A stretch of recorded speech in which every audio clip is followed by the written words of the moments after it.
That is close enough, Commander. I've heard a great many things about you since your arrival here in our citadel. What exactly do you do? That depends on your needs. I offer advice to some, comfort to others. I have a certain problem that could use your expertise. Maybe I can help. I have a friend, Septimus, a retired Turian general. I won't discuss the details, but he wanted me to be more than I could be. We had a falling out. Now he spends his days in Korra's den, drinking and spreading lies about me. If you would speak to him as a fellow soldier, I believe he will listen to you and let the matter be. What happened between you? I respect his privacy too much to go into the details. If he wishes to tell you what happened, that is his prerogative. What exactly do you want me to tell him? Appeal to his sense of honor. Remind him of his position as a general. If you can convince him to stop spreading lies about me, I would be very grateful.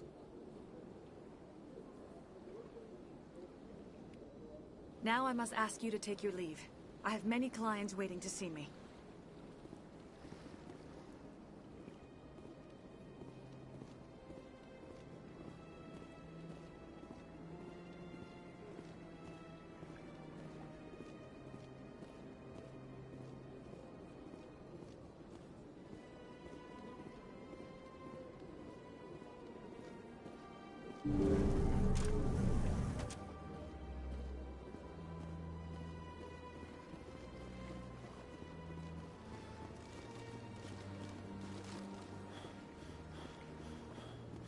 I have to admit I'm a little nervous.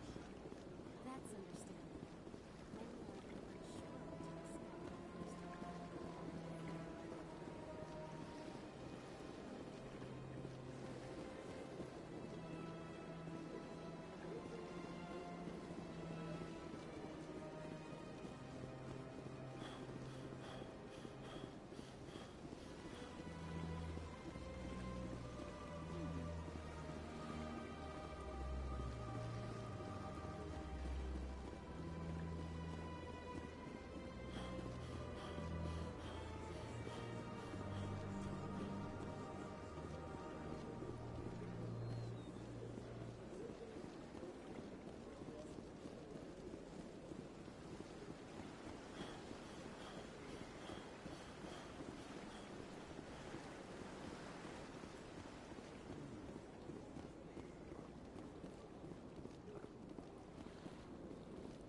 Please do not disturb the keepers.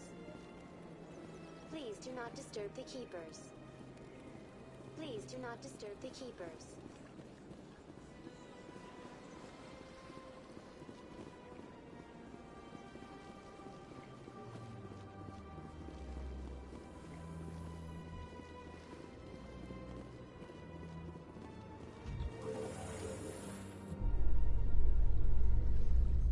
Council isn't gonna ask me any questions, are they?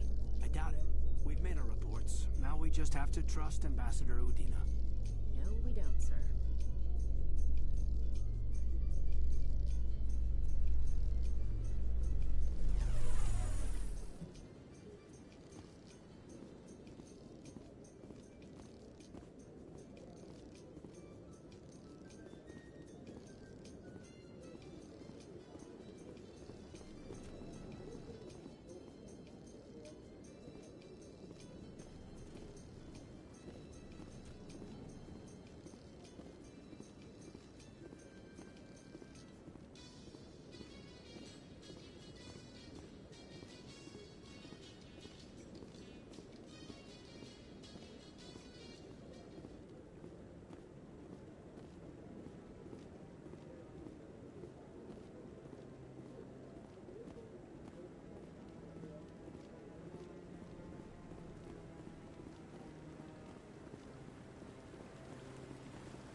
Saren's hiding something.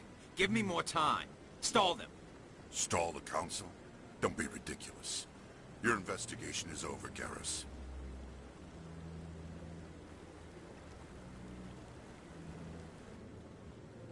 Commander Shepard, Garrus Vicarian. I was the officer in charge of the CSEC investigation into Saren. Come across anything I should know about? Saren's a Spectre. Most of his activities are classified. I couldn't find anything solid. But I know he's up to something. Like you humans say, I feel it in my gut. I think the Council's ready for us, Commander. Good luck, Shepard. Maybe they'll listen to you. You don't want to keep the Council waiting.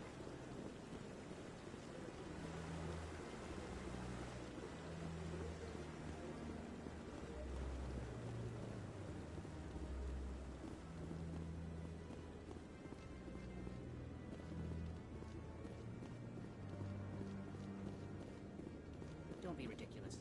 The Volus won't be joining the Council for years. I'm not so sure. The humans are making a strong impression.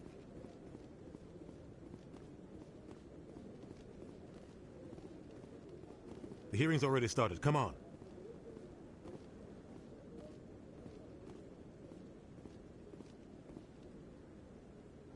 The Geth attack is a matter of some concern, but there is nothing to indicate Saren was involved in any way. The investigation by Citadel Security turned up no evidence to support your charge of treason. An eyewitness saw him kill Nihilus in cold blood. We've read the Eden Prime reports, Ambassador. The testimony of one traumatized dock worker is hardly compelling proof. I resent these accusations. Nihilus was a fellow Spectre and a friend. That just let you catch him off guard. Captain Anderson, you always seem to be involved when humanity makes false charges against me. And this must be your protege, Commander Shepard. The one who let the beacon get destroyed. The mission to Eden Prime was top secret. The only way you could know about the beacon was if you were there. With Nihilus gone, his files passed on to me. I read the Eden Prime report. I was unimpressed. But what can you expect from a human? Saren despises humanity. That's why he attacked Eden Prime. Your species needs to learn its place, Shepard. You're not ready to join the Council. You're not even ready to join the Spectres. He has no right to say that. That's not his decision. Shepard's admission into the Spectres is not the purpose of this meeting. This meeting has no purpose. The humans are wasting your time, Counselor, and mine. You can't hide behind the Council forever. There is still one outstanding issue. Commander Shepard's vision. It may have been triggered. Are we allowing dreams into evidence now? How can I defend my innocence against this kind of testimony? I agree. Our judgment must be based on facts and evidence, not wild imaginings and reckless speculation. Do you have anything else to add, Commander Shepard? You've made your decision. I won't waste my breath.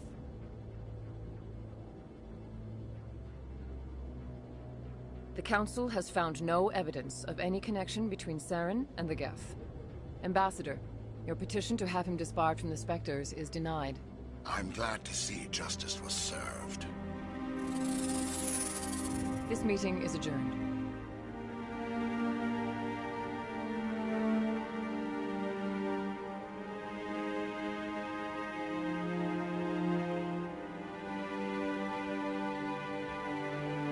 It was a mistake bringing you into that hearing, Captain. You and Saren have too much history. It made the Council question our motives. I know Saren. He's working with the Geth for one reason. To exterminate the entire human race. Every colony we have is at risk. Every world we control is in danger. Even Earth isn't safe.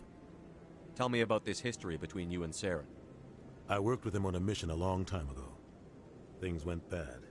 Real bad. We shouldn't talk about this here. But I know what he's like.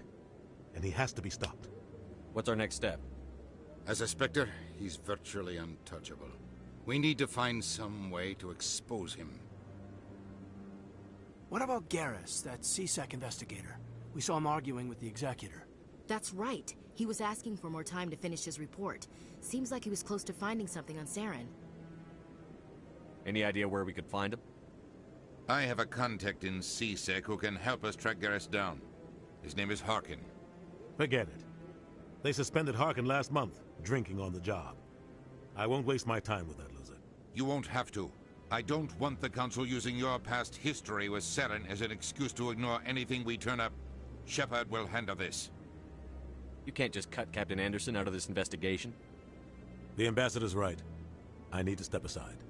I need to take care of some business. Captain, meet me in my office later. Harkin's probably getting drunk at Cora's Den. It's a dingy little club in the lower section of the warp. Maybe there's another way to find evidence against Saren. You should talk to Barla Vaughn over in the financial district.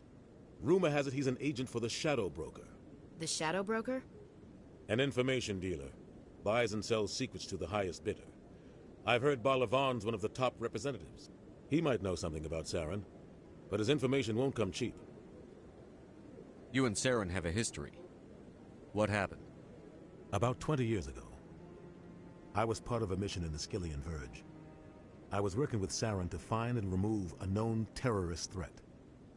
Saren eliminated his target, but a lot of people died along the way, innocent people. And the official records just covered it all up. But I saw how he operates. No conscience, no hesitation. He'd kill 1,000 innocent civilians to end a war without a second thought.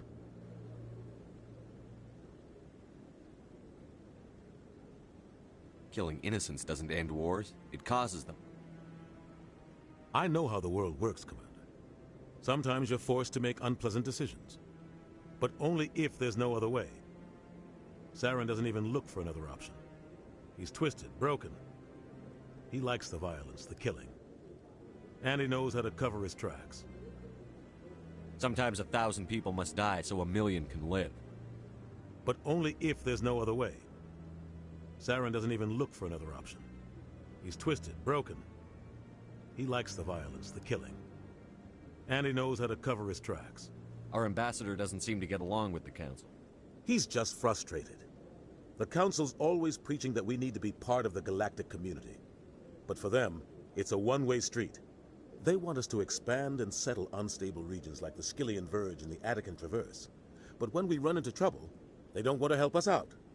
Everyone knows it's only a matter of time until we get a seat on the Council. The Ambassador just thinks it should happen sooner rather than later. And I agree. Maybe they'd let us join the Council if we were more willing to cooperate with the other species. Of course they would. If we did everything they told us to, they'd love to have us on the Council. But it wouldn't be much of a deal for us. I understand their side. They don't want us dominating the Council. It's founded on cooperation and alliances. But we have to look out for our own interests too. Who cares if we get a seat on the Council? What's the big deal? If the Council passes a ruling on an interstellar matter, we have to follow it. We don't have the fleets or political allies to defy them. Once we get a seat on the Council, we'll be able to influence those rulings, protect our own interests. No more jumping through hoops whenever we want something. Take this mess we're in now. If humanity had a seat on the Council, we'd just send the Citadel fleet out to take care of Saren and his Geth. Problem solved. You don't think much of Harkin. The guy joined CSEC about 20 years ago. He's been an embarrassment to our species ever since.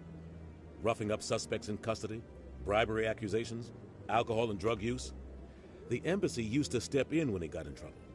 But I guess enough was enough. I want to know more about the Spectres. They're not your typical government agency. They tend to work alone, behind the scenes. They take care of problems the Council can't. It's not easy preserving peace across an entire galaxy. The Council prefers to use diplomacy and negotiation. But sometimes more extreme measures are needed. They sound like shadow operatives. Everything about them is classified. We don't even know how many there are. The latest Alliance estimate puts their numbers under 100. But the Council couldn't do its job without them. They're the Citadel's top agents, the last line of defense, the final option before open war. The entire galaxy respects and fears them. If a Spectre shows up, you know something big is about to happen. What happens when a Spectre goes rogue, like Saren? It doesn't happen often. The Council is careful when they select their candidates. But when something does go wrong, there's usually only one solution. Send another Spectre to bring the rogue agent down. How do they decide who becomes a Spectre? You can't just apply to join. There's no training program. Spectres aren't made. They're born. The Council's always looking for exceptional individuals. People who can get the job done, like you. They've been watching you for years. They see something in you. They want you on their side. Nihilus was supposed to give them a final recommendation, but with him gone, things are still up in the air. What's their command structure like? There is no command structure. Each Spectre answers directly to the Council. Sometimes they're sent on specific missions. Other times, they act on their own. They tend to operate outside the law, do whatever it takes to accomplish their goals. The Council just turns a blind eye. Spectres have a lot of power, Shepard. Tell me about Barlavon. He specializes in moving large sums of money without leaving a paper trail. A financial genius, doesn't do anything illegal, but he knows all the loopholes. He's got an impressive client list. Ambassadors, diplomats, Spectres. That's probably why the Shadow Broker uses him. Tell me more about the Shadow Broker. He's a necessary evil of galactic politics. Buying and selling information is a part of the game. And the Shadow Broker just happens to be the best player on the field. Always sells to the highest bidder. Doesn't get involved in politics, doesn't pick sides. A simple system, but it works. He's not a threat to anyone, not directly. He's just a resource we can use, or she is. Or maybe they are. Nobody really knows. I should go. Good luck, Shepard. I'll be over in the Ambassador's office if you need anything else.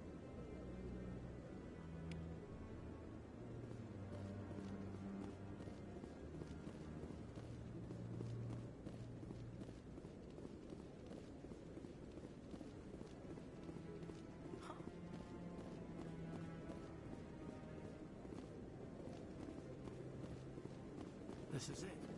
The very heart of the Citadel, the pinnacle of galactic power. Kinda makes your head spin if you think about it too much. What? Oh, no, I wasn't. Never mind.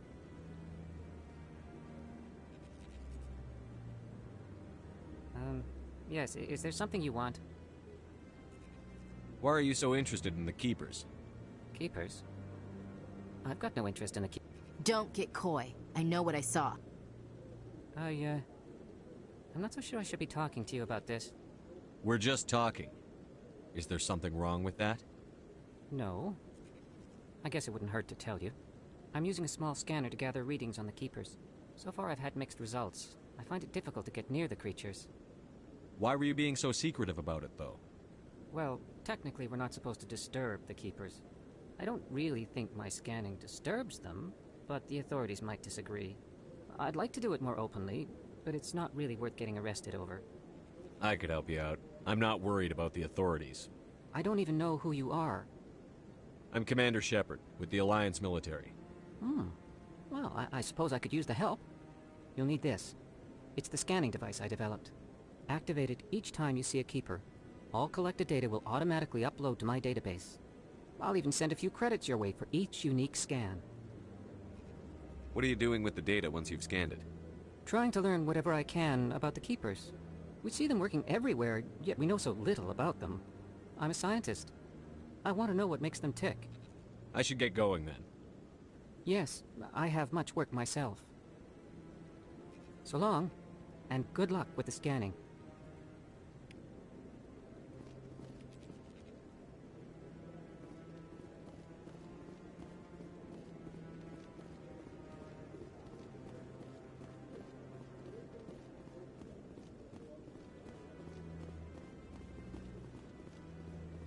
Maybe. But I wouldn't believe everything you hear.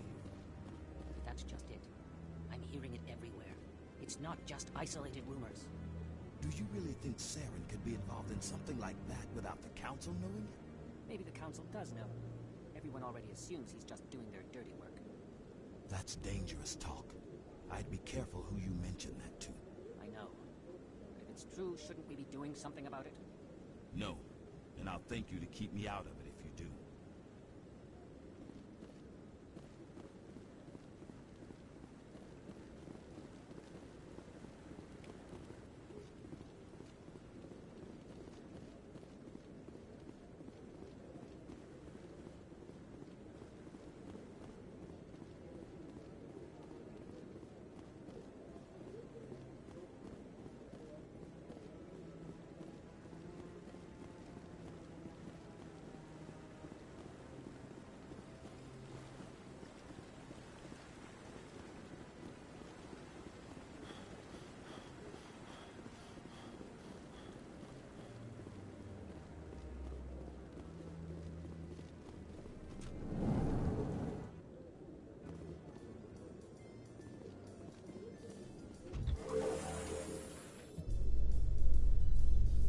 I can't believe the Council ignored all the evidence against Saren. Saren's one of their best operatives. It's only natural they'd take his word over ours. Oh, so now we just chase leads while this smug Turian runs around with his Geth troopers. That's politics, Chief. I hate politics.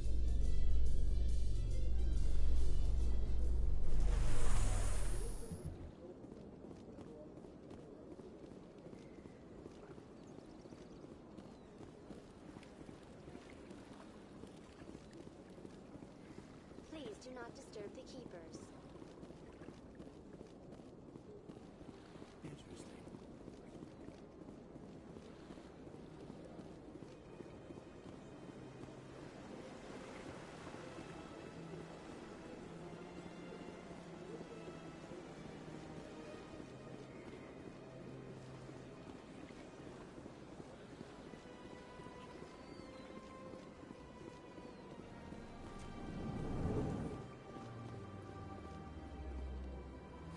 Is there anything I can do for you today, Commander?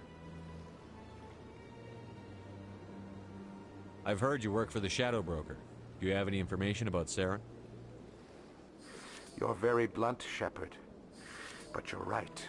I am an agent for the Shadow Broker. And I do know something about Saren. I hear your information can be expensive. Normally, this information would cost a small fortune. But these are exceptional circumstances. So I am going to give it to you for free. What's the catch? There is no catch. The Shadow Broker is quite upset with Saren right now. They used to do a lot of business, until Saren turned on him. Saren's turned on a lot of people lately. I don't know the details, but the Shadow Broker hired a freelancer to deal with it. A Krogan mercenary. That's not much to go on. I just told you that the most famous Spectre in the galaxy betrayed the Shadow Broker. Quite a bargain, considering the price. Speak with the Krogan if you want to learn more. I heard he was paying a visit to Citadel security. If you hurry, you might catch him before he leaves the Academy. Isn't it strange that a Krogan would want to speak with C-Sec?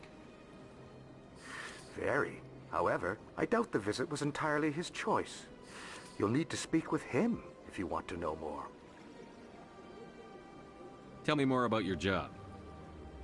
Galactic finance is incredibly complex. A mix of laws and regulations from dozens of interstellar economies. I'm an expert in how all these economies interact. For a fee, I share my expertise. I also offer premium services for those clients who need someone to conduct business without drawing unwanted attention. Discreet and efficient. That's my motto. Tell me more about the Shadow Broker. Most people think I deal in finances, but my real currency is knowledge. I trade information, and it has made me very wealthy. But the Shadow Broker is the true master.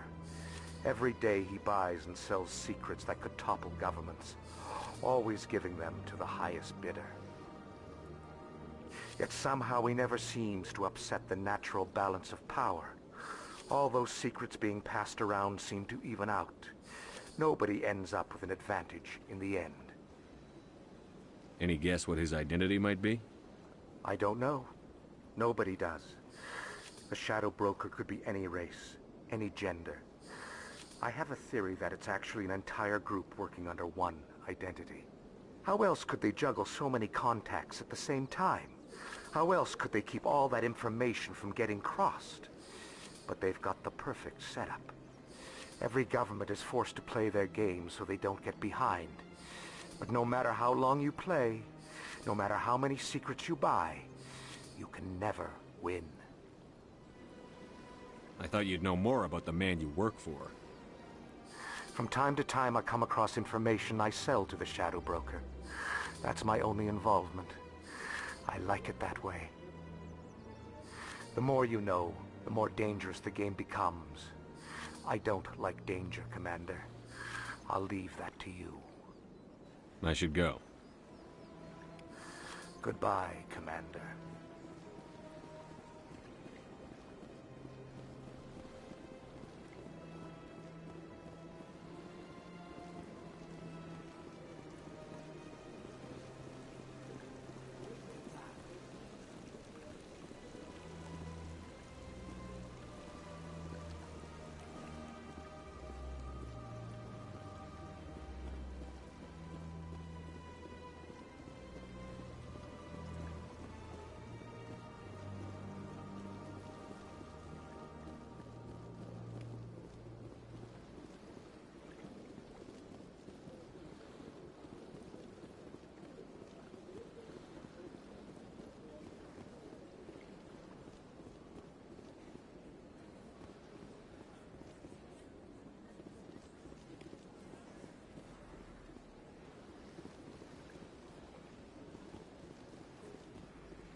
Shepard, what can I do for you now?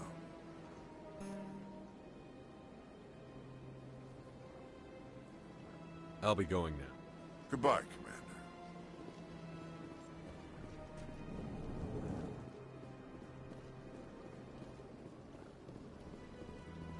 I don't have time to talk now. I'm very busy.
In light of the recent attack on Eden Prime, many colonial investors are pulling their support for future projects.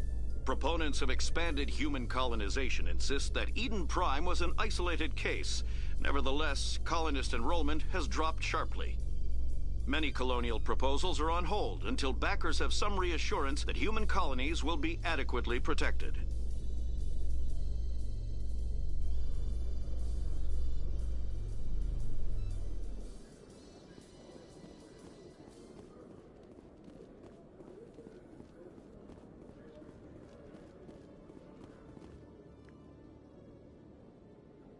Witnesses saw you making threats in Fist's bar. Stay away from him. I don't take orders from you. This is your only warning, Rex. You should warn Fist. I will kill him. You want me to arrest you? I want you to try.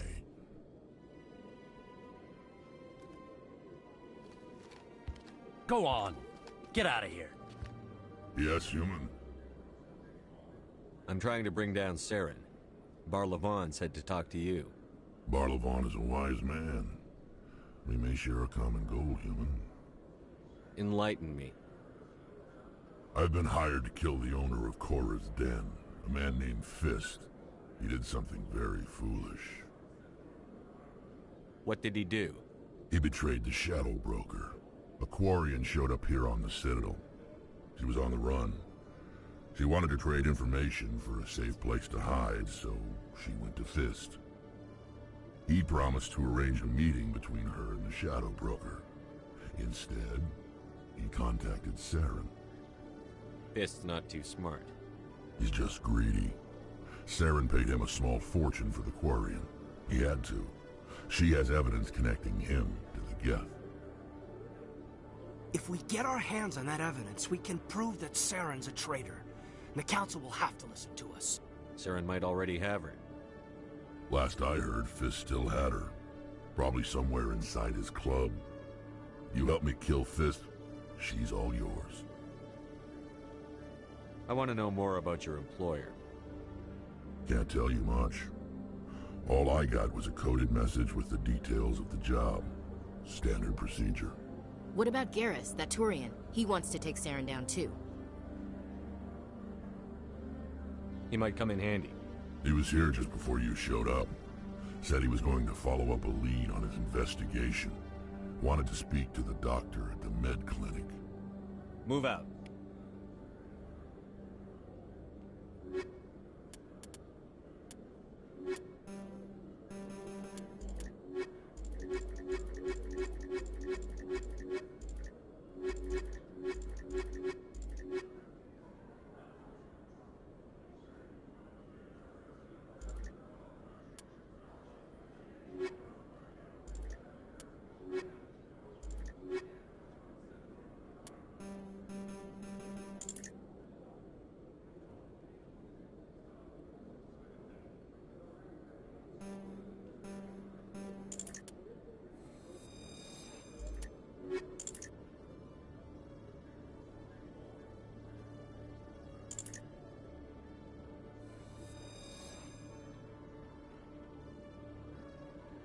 Every time I visit the Citadel, CSEC brings me here for a friendly chat.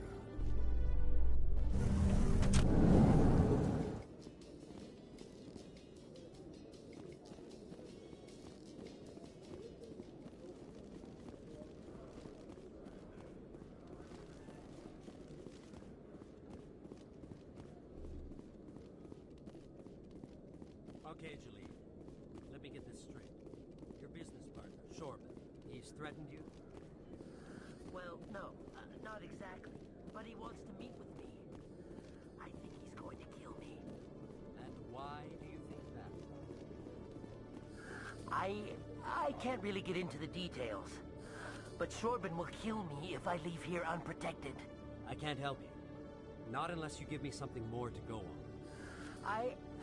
I can't. I'm sorry. Then I've got other work to do. But But nothing.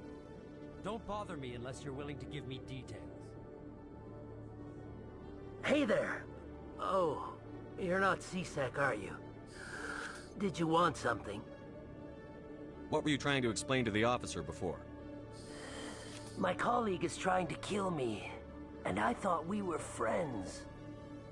How do you know he wants you dead? He's changed. He won't talk to me at work anymore, and he started following me. Yesterday, he followed me all the way home, just waiting for a chance. I don't care what anyone thinks. He wants me gone. I know it. Is there something I can do? Talk to your friend, maybe? Would you? That's all I want. Someone to talk to him. Tell him to leave me alone. He thinks he can just push me around, but you'll show him, won't you? Just tell me where he is and I'll go find him. Oh, right. Well, he wanted to meet with me down in the wards near the markets. He said he just wanted to talk, but I know better. His name's Shorban. He's a Solarian. You shouldn't have any trouble. He's just a scientist. Shorban. That's the guy who asked us to scan the Keepers. The Keepers? Well, even more reason to go after him. That's against regulations. I better look into this right away. Find out what he's up to. Anything's possible with Shorban these days. Well, good luck. Hello, Commander.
One sec, looking you up.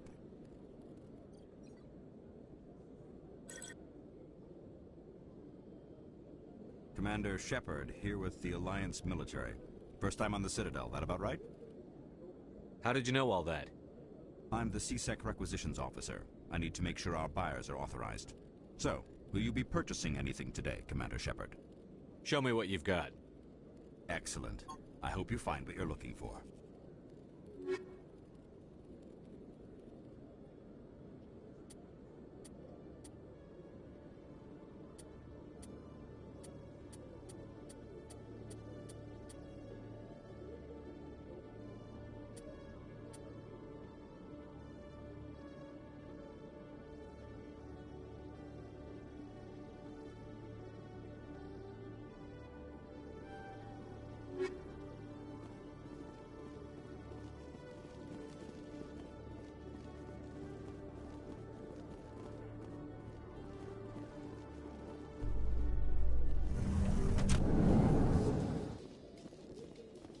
A Solarian excavation team has run into an unexpected problem after unearthing a Prothean dig site. Hanar protesters have blockaded the dig site, claiming that artifacts of the Enkindlers, as the Hanar call them, should not be disturbed. The excavation team has appealed to Hanar representatives on the Citadel to reach a diplomatic solution.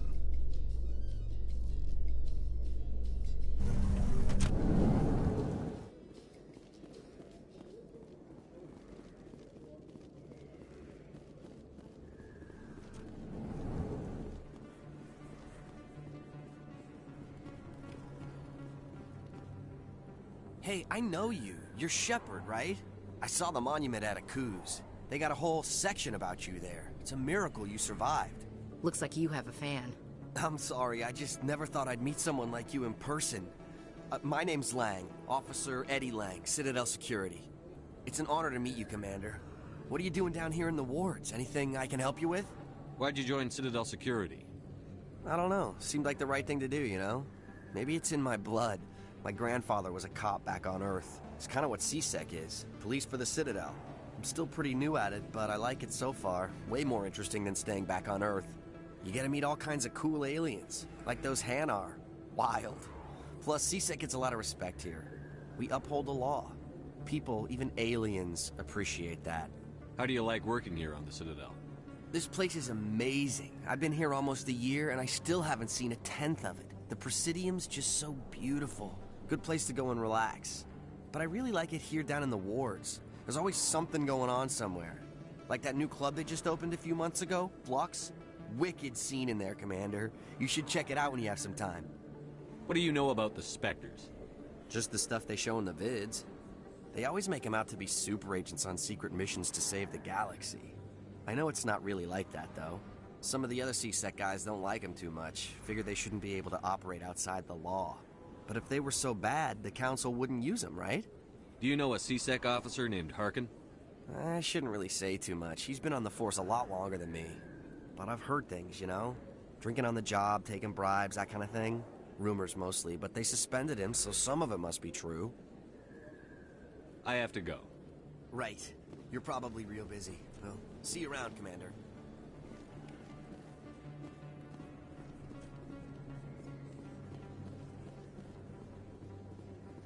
Don't kid yourself. It's even bigger than it looks. How would you know? I got a tour. One of 500 to see the Ascension from the inside out. Really? Commander Shepard? Excuse me, Commander I'm Emily Wong. I'm an investigative journalist working here on the Citadel. Could I have a moment of your time? What do you need? I've been hunting for evidence of corruption and organized crime on the Citadel, but there are places I can't go. I was hoping you might share anything you find during your own investigation. I can make it worth your time. How do you know that my investigation is going to uncover anything you need? You wouldn't be investigating if it weren't big. And if it's big, it's something I'd like to hear about. You've got to have access to better sources. Why contact me? I'm using every source I can find, but I think I've got a better shot with you. According to your file, you survived back on Akuz when everyone else in your squad got killed.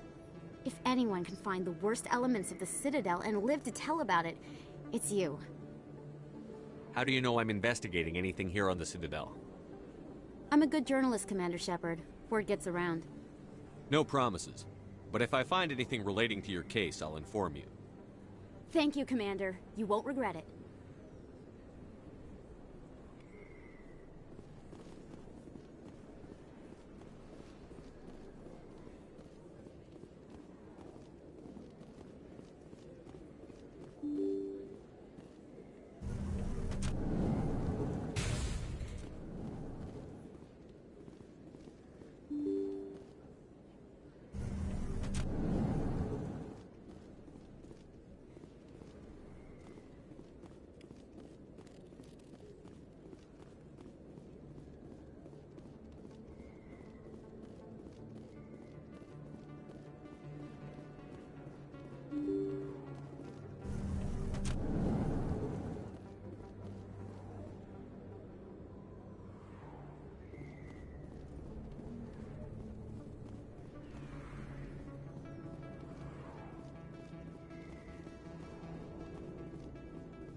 Looks like it's shut down. Look out! Enemies everywhere!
think we're good, Commander.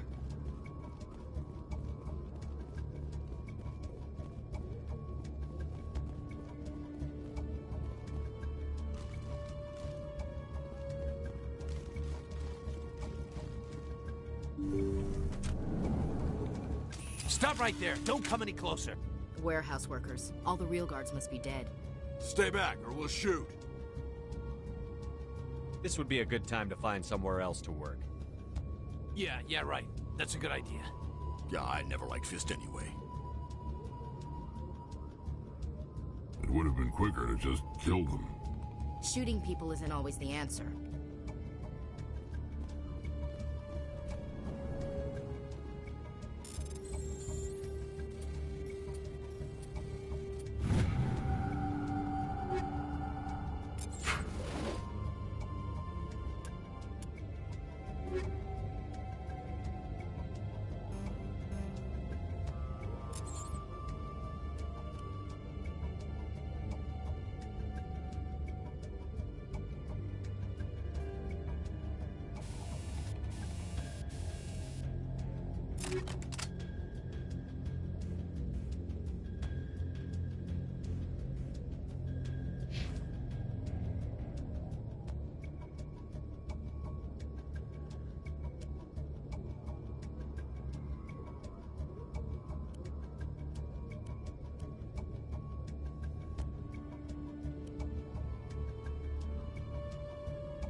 Look out! Hold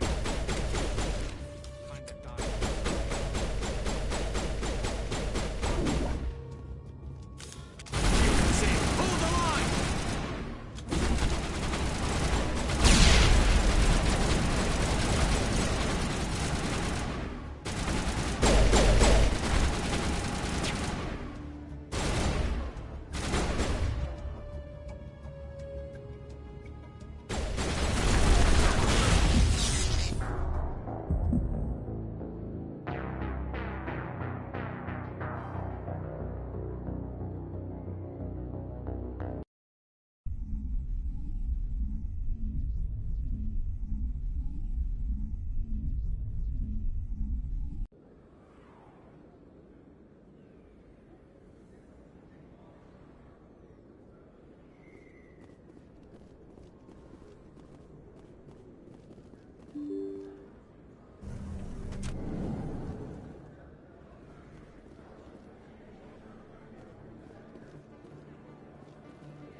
Commander, I wasn't expecting to see you again.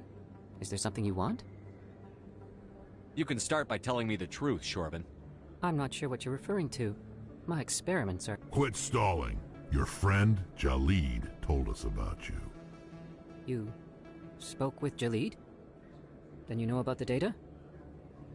No, but you're gonna tell me. Everything. You boys can go. Looks like my plans have changed.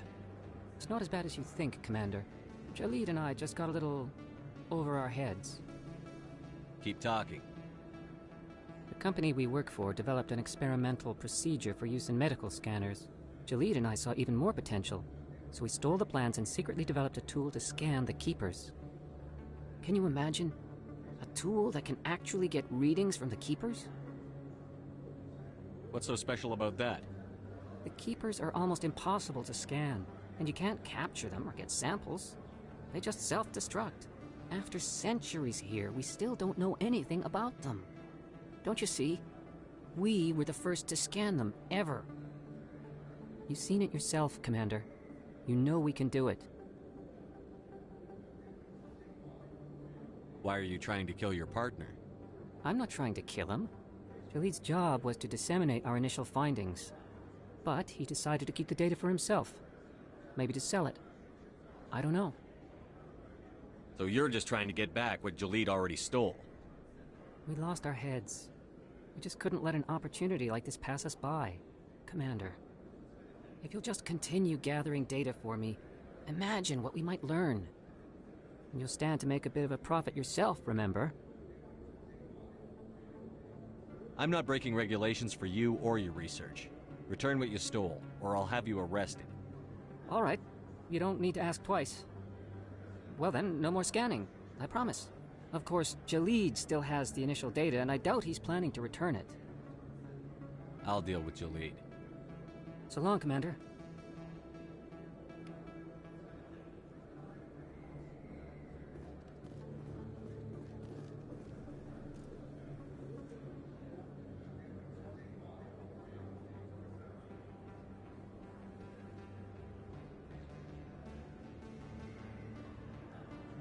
Hello there. Welcome to Moorland's famous shop. You want many good supplies. Goodbye. Yes, all right then. Good tidings to you, human.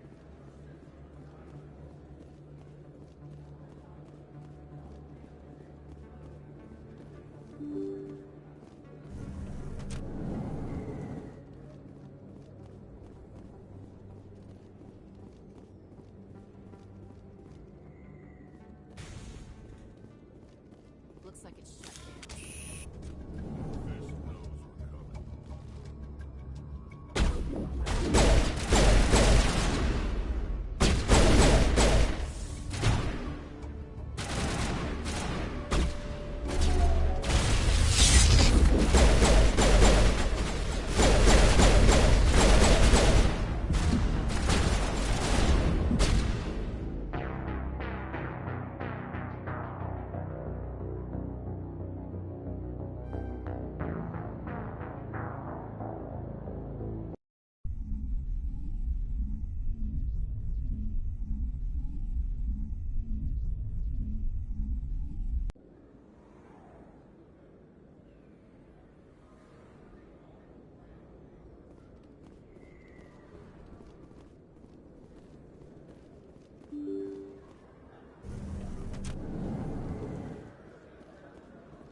Commander, I wasn't expecting to see you again.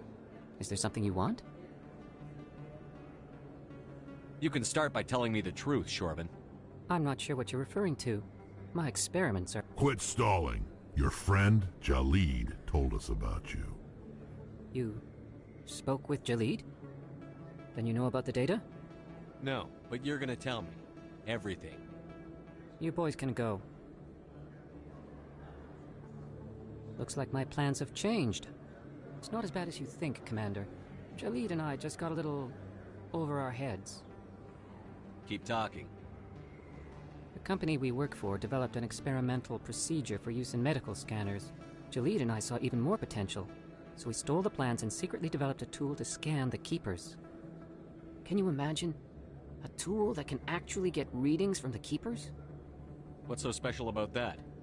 The Keepers are almost impossible to scan, and you can't capture them or get samples. They just self-destruct. After centuries here, we still don't know anything about them. Don't you see? We were the first to scan them, ever. You've seen it yourself, Commander. You know we can do it. That doesn't explain why you're trying to kill your partner. I'm not trying to kill him. Jaleed's job was to disseminate our initial findings, but he decided to keep the data for himself. Maybe to sell it. I don't know. I should kill both of you idiots. We lost our heads. We just couldn't let an opportunity like this pass us by. Commander, if you'll just continue gathering data for me, imagine what we might learn. And you'll stand to make a bit of a profit yourself, remember? If it'll help further the scientific cause, how can I refuse? Very good. Maybe if you wouldn't mind speaking with Jaleed. The data you're gathering for me is useless if Jaleed won't help me analyze it. I'll go have a chat with him right now. Thank you. And happy scanning, Commander.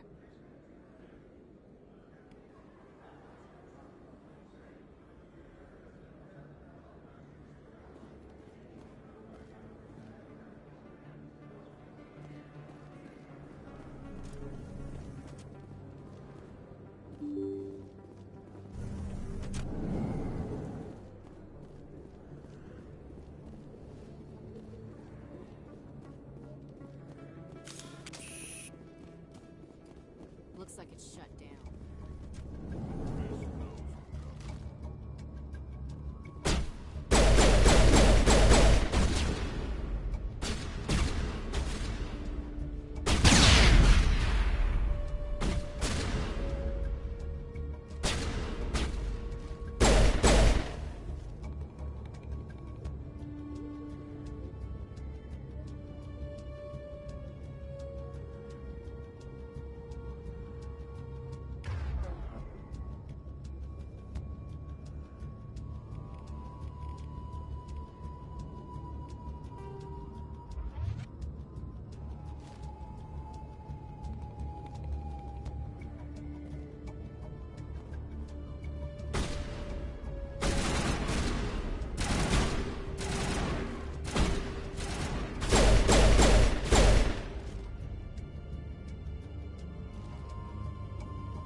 Stop right there. Don't come any closer.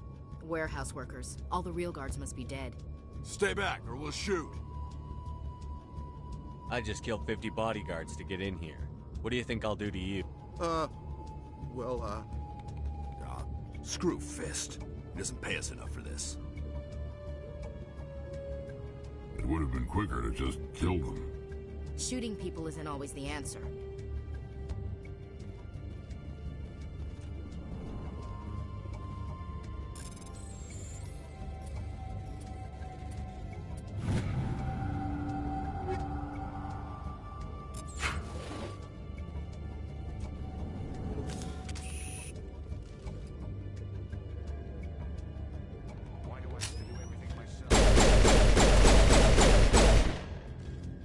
Wait! Don't kill me, I surrender!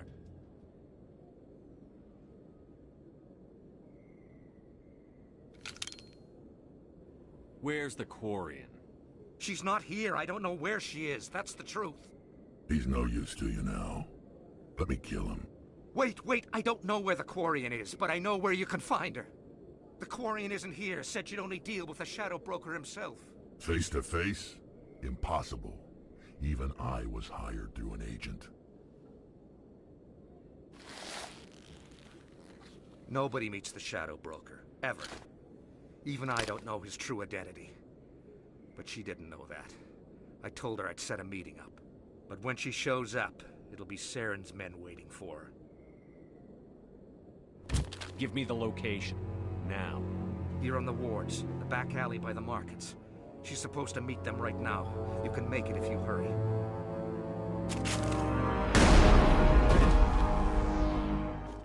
Drop the gun, Krogan. The Shadow Broker paid me to kill him. I don't leave jobs half done. I'm in charge here. You ever pull another stunt like that? It was the only contract I had left. And don't we have something more pressing to worry about?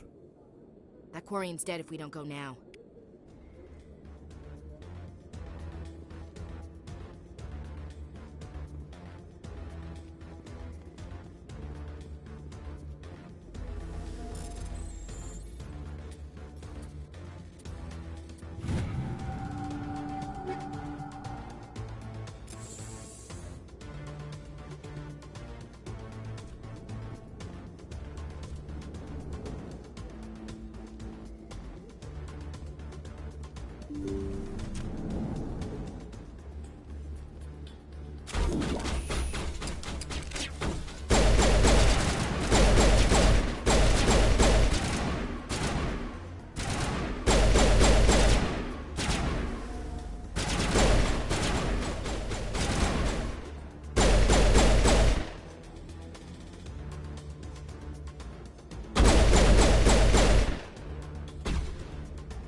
Patching you up.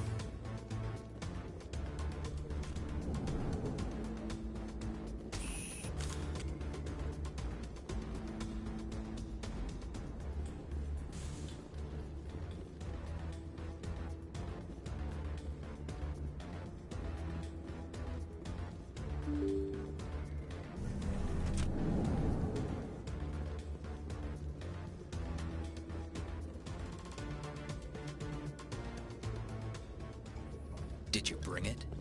Where's the Shadow Broker? Where's Fist? They'll be here. Where's the evidence? No way. The deal's off.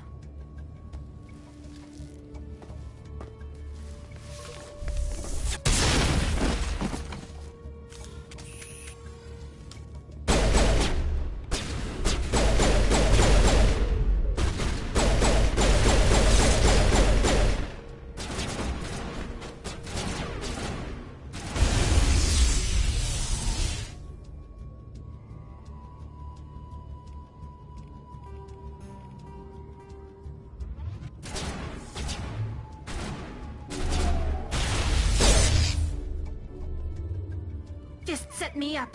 I knew I couldn't trust him. Don't worry about Fist. He got what was coming to him. Then I guess there are two things I need to thank you for. Who are you?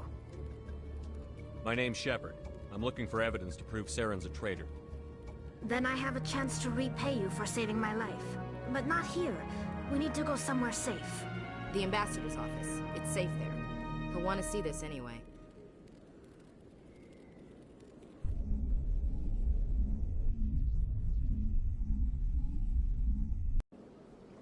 You're not making my life easy, Shepard.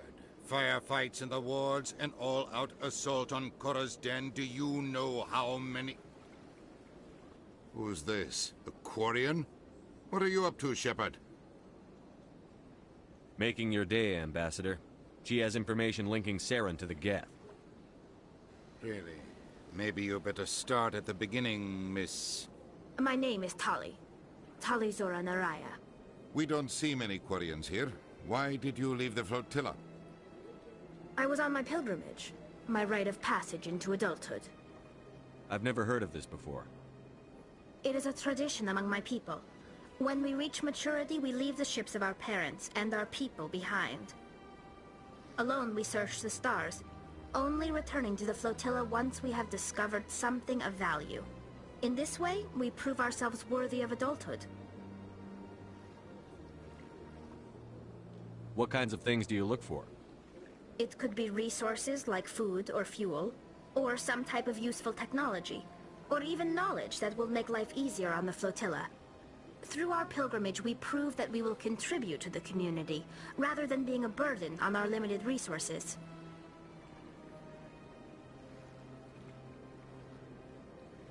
What kind of evidence did you find?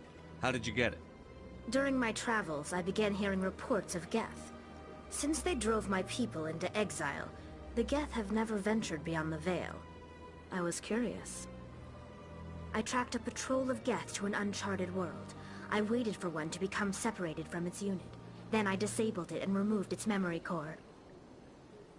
I thought the Geth fried their memory cores when they died. Some kind of defense mechanism. How did you manage to preserve the memory core? My people created the Geth. If you're quick, careful, and lucky, small caches of data can sometimes be saved. Most of the core was wiped clean, but I salvaged something from its audio banks. Eden Prime was a major victory. The beacon has brought us one step closer to finding the conduit. That's Saren's voice. This proves he was involved in the attack. He said Eden Prime brought him one step closer to finding the conduit. Any idea what that means? The conduit must have something to do with the beacon. Maybe it's some kind of Prothean technology. Like a weapon. Wait, there's more. Saren wasn't working alone. Eden Prime was a major victory. The beacon has brought us one step closer to finding the conduit. And one step closer to the return of the Reapers. I don't recognize that other voice, the one talking about Reapers. I feel like I've heard that name before. According to the memory core, the Reapers were a hyper-advanced machine race that existed 50,000 years ago. The Reapers hunted the Protheans to total extinction, and then they vanished. At least, that's what the Geth believe. Sounds a little far-fetched. The vision on Eden Prime. I understand it now. I saw the Protheans being wiped out by the Reapers. The Geth revere the Reapers as gods, the pinnacle of non-organic life. And they believe Saren knows how to bring the Reapers back. The Council is just going to love this. This is a lot to handle. They might just ignore everything we tell them. No matter what they think about the rest of this, those audio files prove Saren's a traitor. The Captain's right. We need to present this to the Council right away. What about her, the Quarian? My name is Tali. You saw me in the alley, Commander. You know what I can do. Let me come with you. I thought you were on your pilgrimage. The pilgrimage proves we are willing to give of ourselves for the greater good. What does it say about me if I turn my back on this? Saren is a danger to the entire galaxy. My pilgrimage can wait. I'll take all the help I can get. Thanks. You won't regret this. Anderson and I will go ahead to get things ready with the Council. Take a few minutes to collect yourself, then meet us in the tower.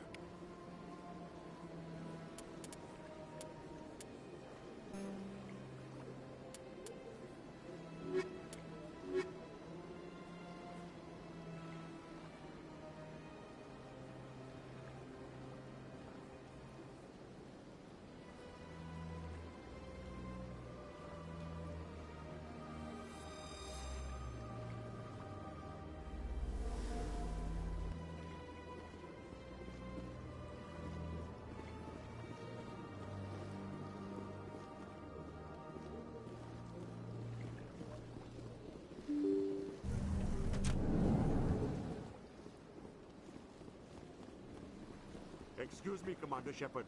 Could you spare... Commander Shepard, my name is Samesh Bhatia. Forgive the intrusion, but I have nowhere else to turn. What do you need? My wife was a Marine. She was in the 212 on Eden Prime. Wait, the 212? Your wife was serviceman Nirali Bhatia. I'm Gunnery Chief Ashley Williams. I served in her unit. Chief Williams, it is a pleasure. Nirali spoke of you with great respect. I'm so sorry for your loss, Mr. Bhatia. Nirali was a good woman. What can we do for you? I've requested that my wife's body be returned to me for cremation, but the military has refused my request. Why did they refuse your request? There's got to be some reason.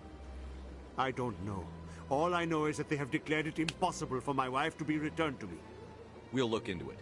The man in charge of my case is Mr. Bosker. When I last saw him, he was in the expensive bar over there. Thank you for your time. I just want to give my wife a proper funeral, and the respect she deserves.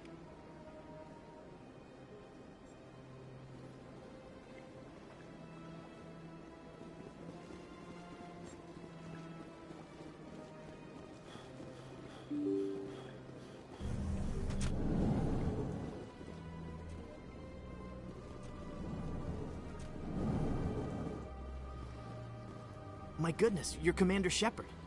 Your activities made for quite a briefing in the Diplomatic Corps. Is there something I can do to assist you? Yes. A man named Samesh Bhatia is having some trouble claiming his wife's body. Ah, Mr. Bhatia. A good man in an understandably frustrating position. I wish I could help him. Serviceman Nirali Bhatia died on Eden Prime, as Mr. Bhatia no doubt told you. Her wounds are inconsistent with any type of weapon damage we've seen before. That is why her body is being held. You're studying her injuries to learn more about Geth weaponry. The tests we're conducting may lead to better defenses against Geth attacks. Respectfully, Serviceman Bhatia may save more lives in death than she did in life. I understand what you're trying to do, but holding the body is wrong. Commander, you of all people should understand how far we must go to protect humanity. Soldiers shouldn't have to worry about what their own government is going to do to their bodies. All right, Commander. You win.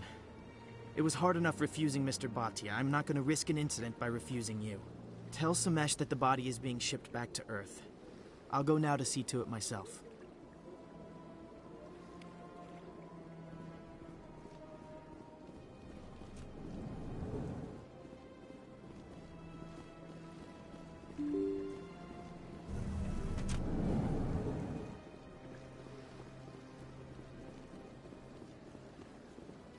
Hello again, Commander.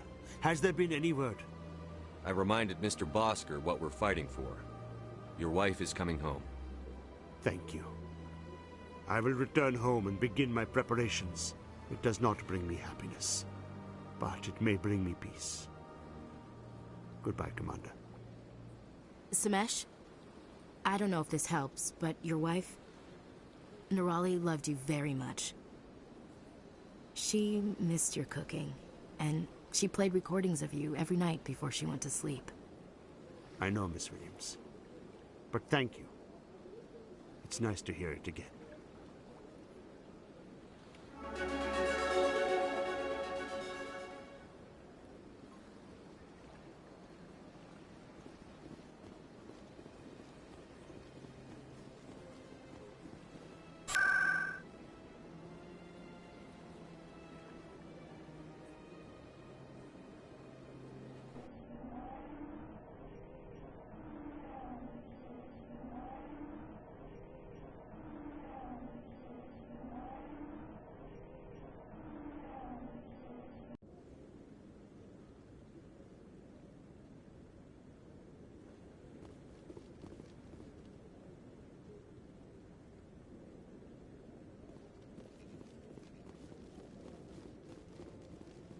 Come on. Udine is presenting the Quarians' evidence to the Council. Eden Prime was a major victory. The beacon has brought us one step closer to finding the conduit. And one step closer to the return of the Reapers. You wanted proof? There it is. This evidence is irrefutable, Ambassador. Saren will be stripped of his Spectre status, and all efforts will be made to bring him in to answer for his crimes. I recognize the other voice, the one speaking with Saren. Matriarch Benezia. Who's she? Matriarchs are powerful Asari who have entered the final stage of their lives. Revered for their wisdom and experience, they serve as guides and mentors to my people. Matriarch Benezia is a powerful biotic, and she had many followers. She will make a formidable ally for Saren. I'm more interested in the Reapers. What do you know about them? Only what was extracted from the Geth's memory core. The Reapers were an ancient race of machines that wiped out the Protheans. Then they vanished.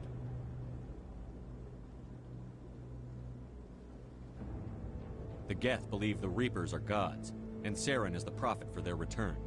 We think the Conduit is the key to bringing them back. Saren's searching for it. That's why he attacked Eden Prime. Do we even know what this Conduit is? Saren thinks it can bring back the Reapers. That's bad enough. Listen to what you're saying. Saren wants to bring back the machines that wiped out all life in the galaxy? Impossible. It has to be. Where did the Reapers go? Why did they vanish? How come we found no trace of their existence? If they were real, we'd have found something. I tried to warn you about Saren, and you refused to face the truth. Don't make the same mistake again. This is different. You proved Saren betrayed the Council. We all agree he's using the Geth to search for the Conduit, but we don't really know why. The Reapers are obviously just a myth, Commander. A convenient lie to cover Saren's true purpose. A legend he is using to bend the Geth to his will. 50,000 years ago, the Reapers wiped out all galactic civilization. If Saren finds the Conduit, it will happen again. Saren is a rogue agent on the run for his life. He no longer has the rights or resources of a Spectre. The Council has stripped him of his position. That is not good enough. You know he's hiding somewhere in the Traverse. Send your fleet in! A fleet cannot track down one man. A Citadel fleet could secure the entire region. Keep the Geth from attacking any more of our colonies. Or it could trigger a war with the Terminus systems. We won't be dragged into a galactic confrontation over a few dozen human colonies. I can take Saren down. The Commander's right. There is a way to stop Saren that doesn't require fleets or armies. No! It's too soon. Humanity is not ready for the responsibilities that come with joining the Spectres.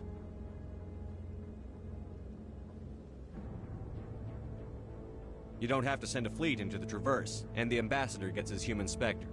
Everybody's happy.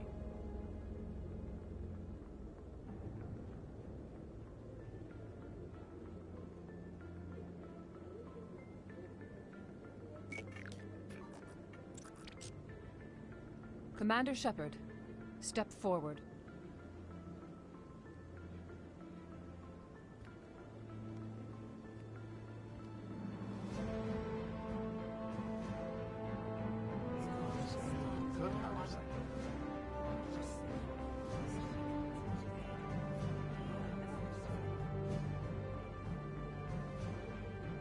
It is the decision of the Council that you be granted all the powers and privileges of the Special Tactics and Reconnaissance branch of the Citadel.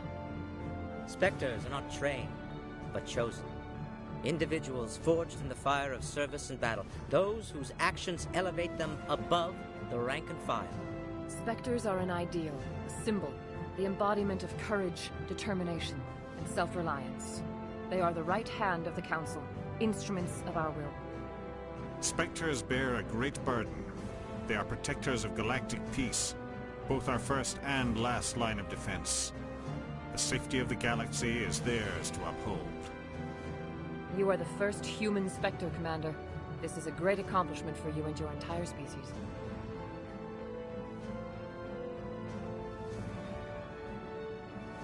What's my first mission? We're sending you into the Traverse after Saren. He's a fugitive from justice, so you are authorized to use any means necessary to apprehend or eliminate him. Any idea where to find him? We will forward any relevant files to Ambassador Udina. This meeting of the Council is adjourned.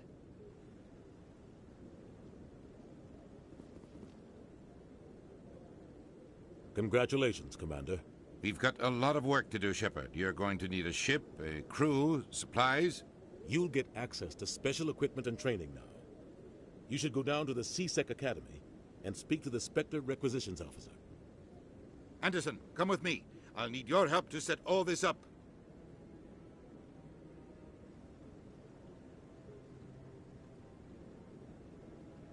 I thought the Ambassador would be a little more grateful. He didn't even thank you. What do you expect from a politician? Come on. Right behind you, Commander.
When I first arrived on the Citadel, I spent nearly 3 hours being questioned. Congratulations, Shepard.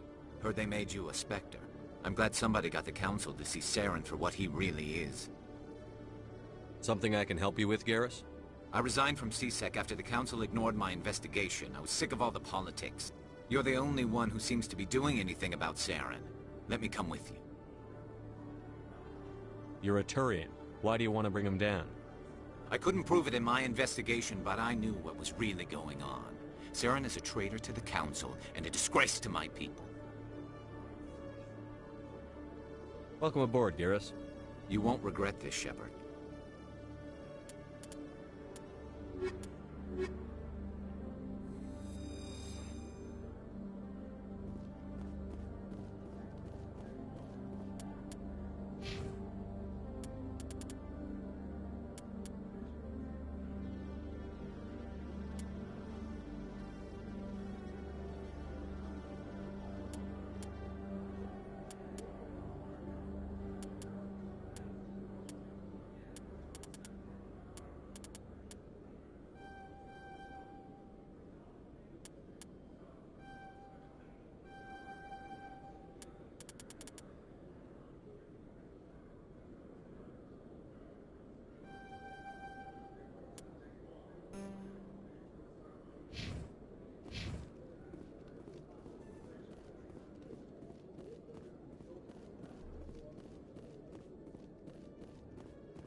Hello again.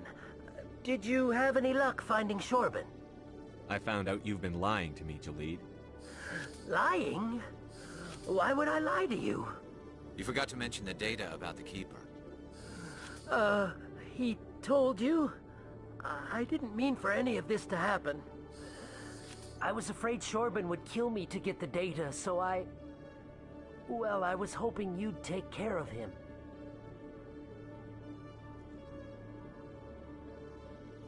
I'm scanning the Keepers for Shorban, but you two need to stop fighting. You're helping us? But, well, if you say so.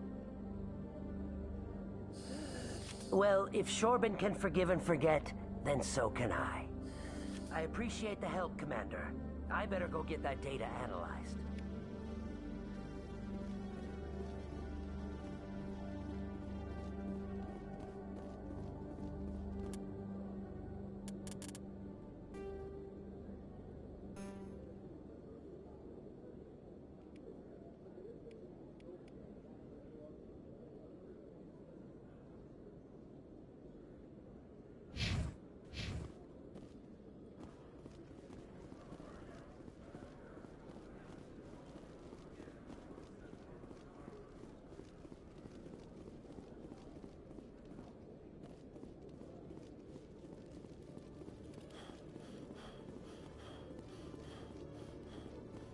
Hello, Commander. Show me what you've got. Sounds good. Just let me set you up. Well, this must be a mistake.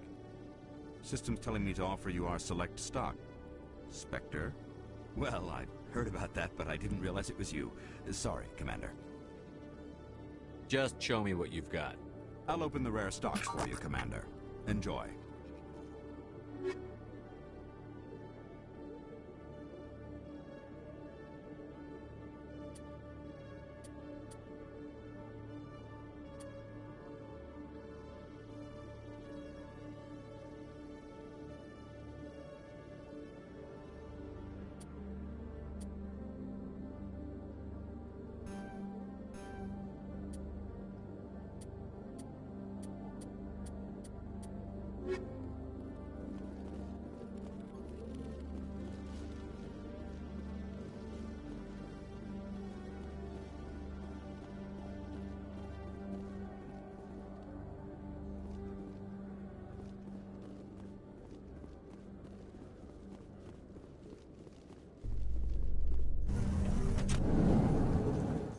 In other news, Exogeny Corp is still denying reports that one of their survey teams has gone missing in the Hades Gamma Cluster.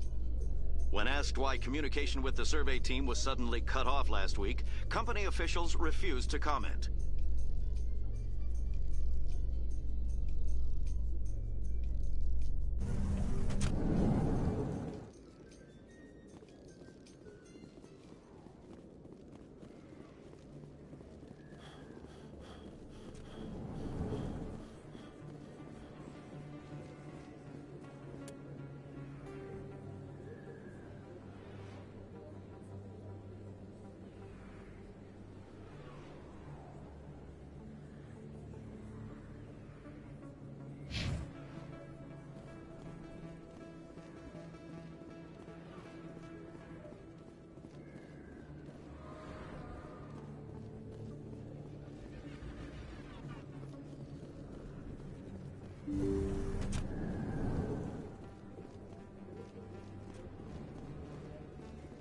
Hello there, Commander.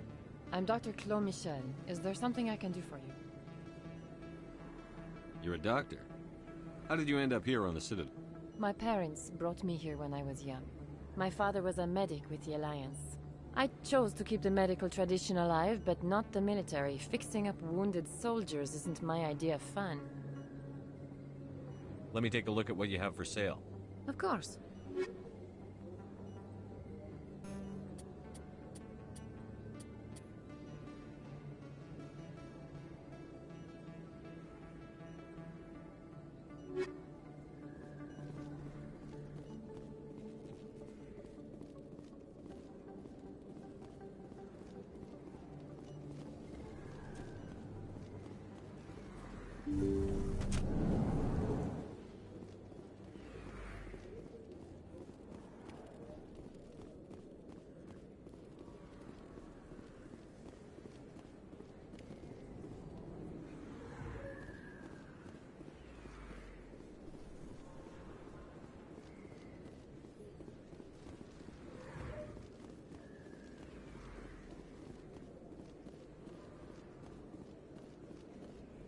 Word on the street is that you've been busy. Congratulations on taking down Fist. I was sure he was a big player in anything going on here. Did you find anything in his office that could help me? These OSDs might have the information you're looking for. You've got Fist's files? This could be even bigger than I'd hoped. Here, Commander, for your trouble. What would my future cooperation be worth? Say, an interview when my investigation is over? Exclusive? You talk to me before you talk to anyone else? That would be worth quite a bit, and I'd be very happy to compensate you accordingly. Here you are. Now, if you'll excuse me, I should go see what's on these discs.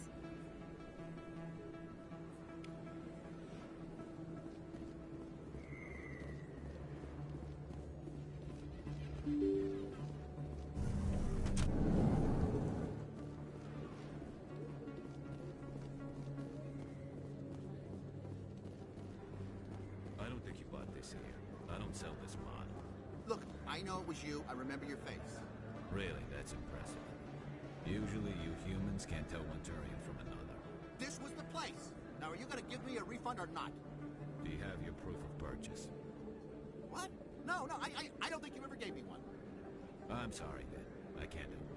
But, what do you... Can't help you.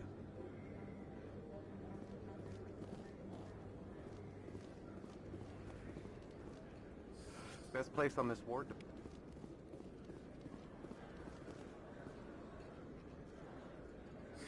Hello, Earth Clan. No doubt you've just come back from the colonies. Will you be needing supplies?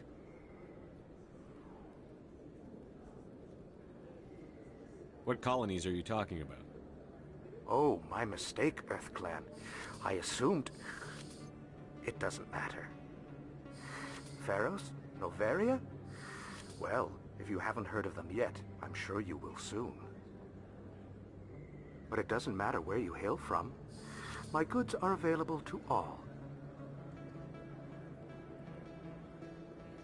Show me what you've got. Most excellent. I am sure you will find something pleasing.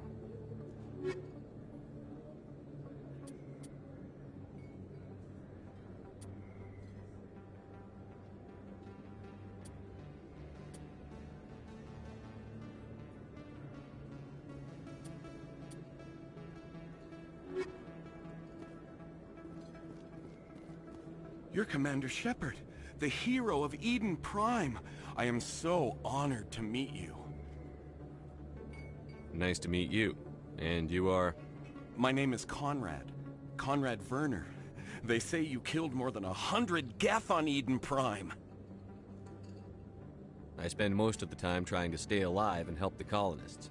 Hey, I know you're probably busy, but do you have time for a quick autograph?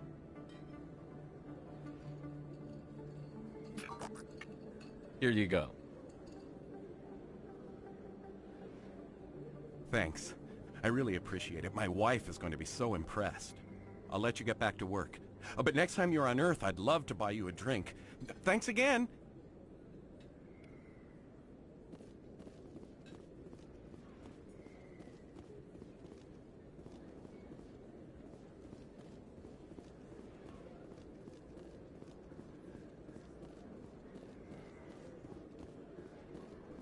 Hello there. Welcome to Moorland's famous shop. You want many good supplies, yes?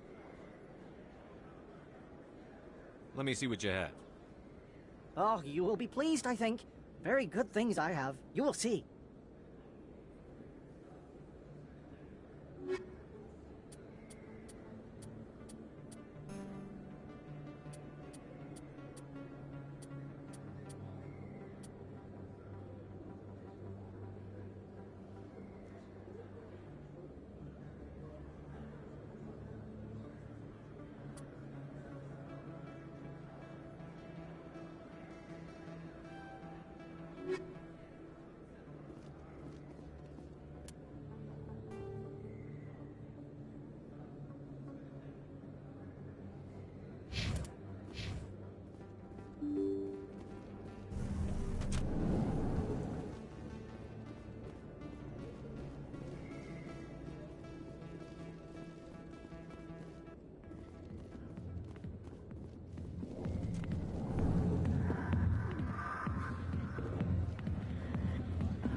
Commander.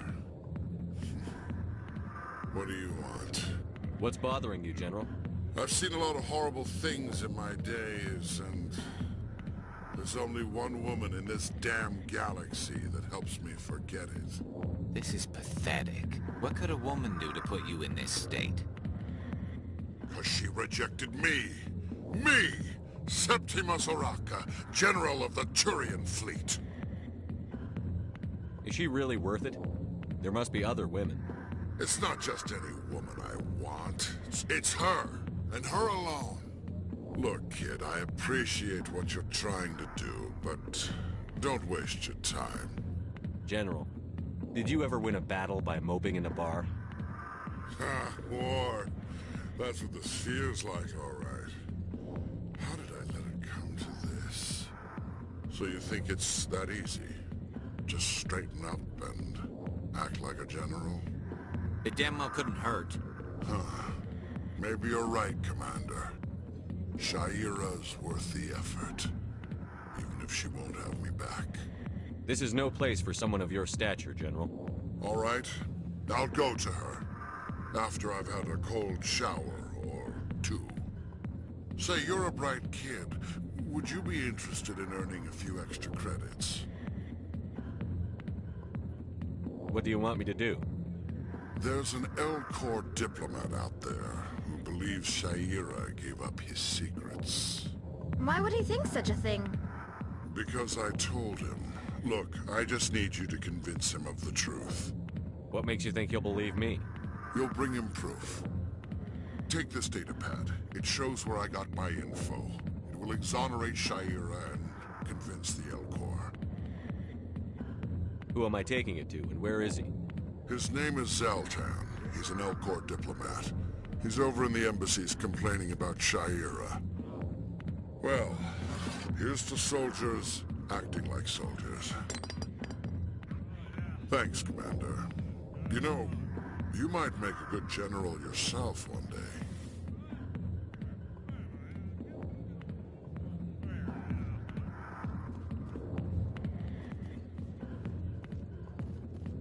Go away.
Strange greeting, human.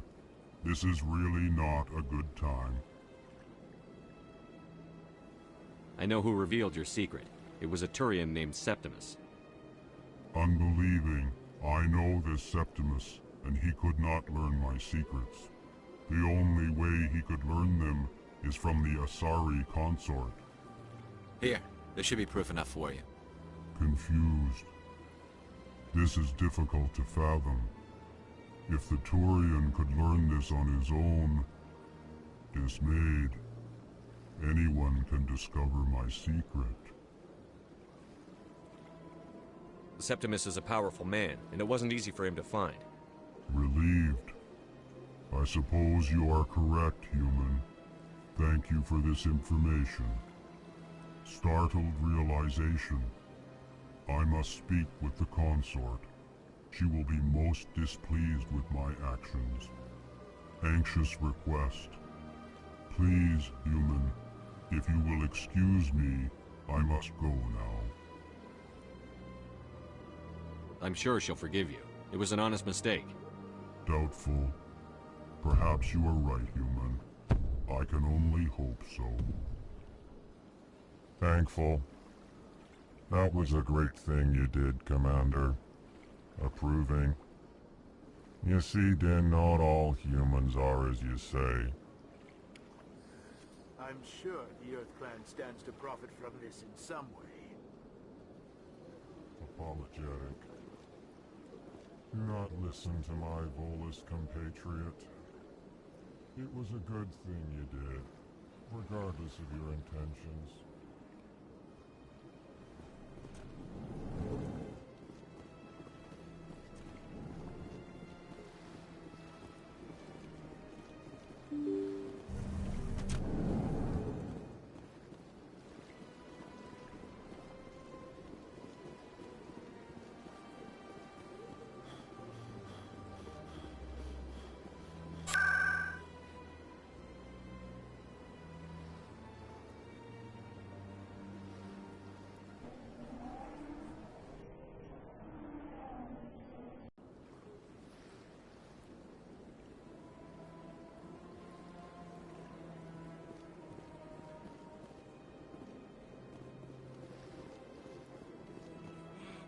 It was a long time ago.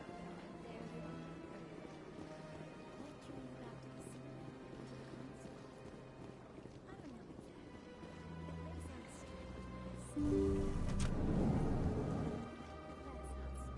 Commander, I recently received a lovely note from Septimus.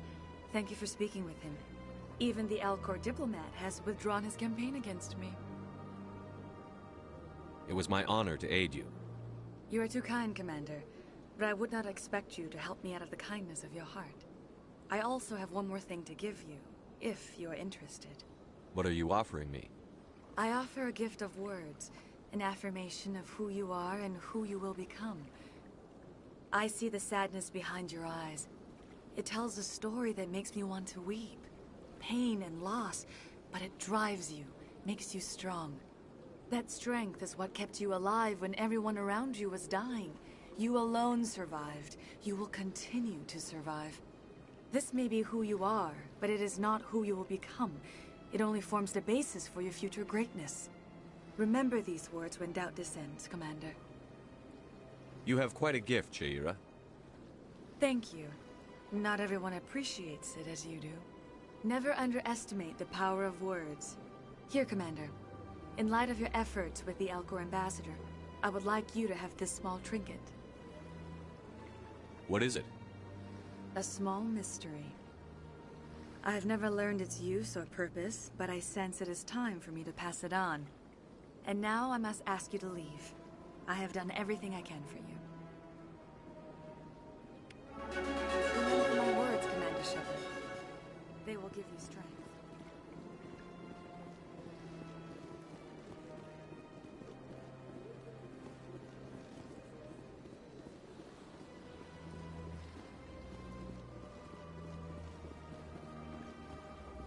Hello again. The consort is very pleased with everything that you have done for her. Any chance I can move up on her client list? I did help her out. Yeah, she is grateful for your assistance. However, you have already been rewarded for helping her. The client list is a separate matter, and her schedule is completely booked for the next several months. I think I'm done here. Of course. Come back anytime.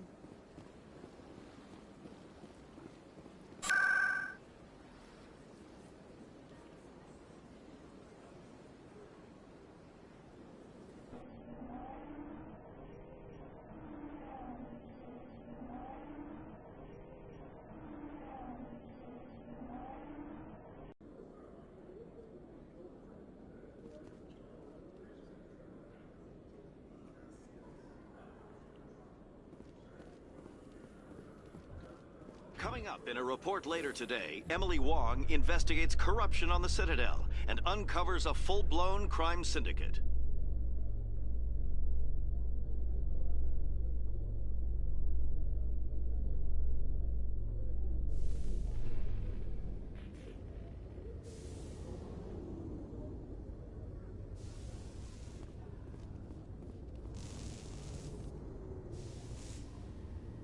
I've got big news for you, Shepard. Captain Anderson is stepping down as commanding officer of the Normandy. The ship is yours now.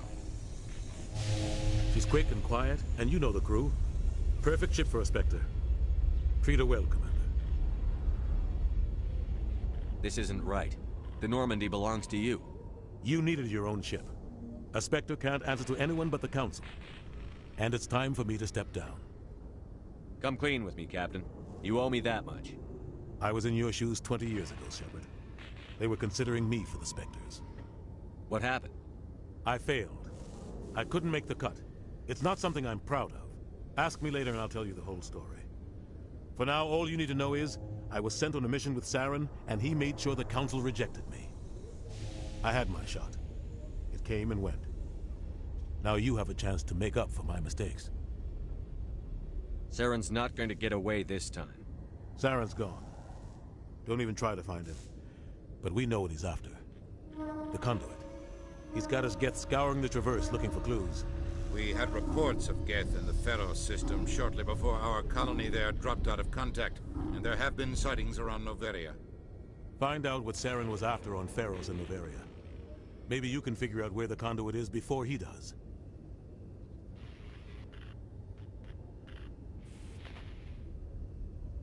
The Reapers are the real threat. I'm with the Council on this one, Shepard. I'm not sure they even exist. But if they do exist, the conduit's the key to bringing them back. Stop Saren from getting the conduit, and we stop the Reapers from returning.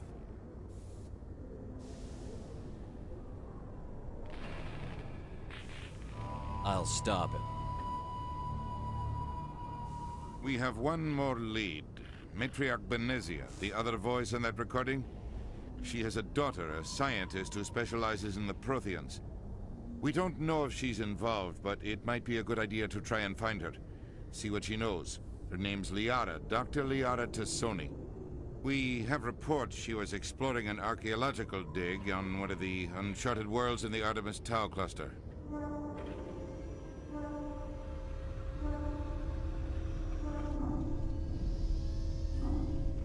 Sounds like we should head for the Artemis Tau cluster.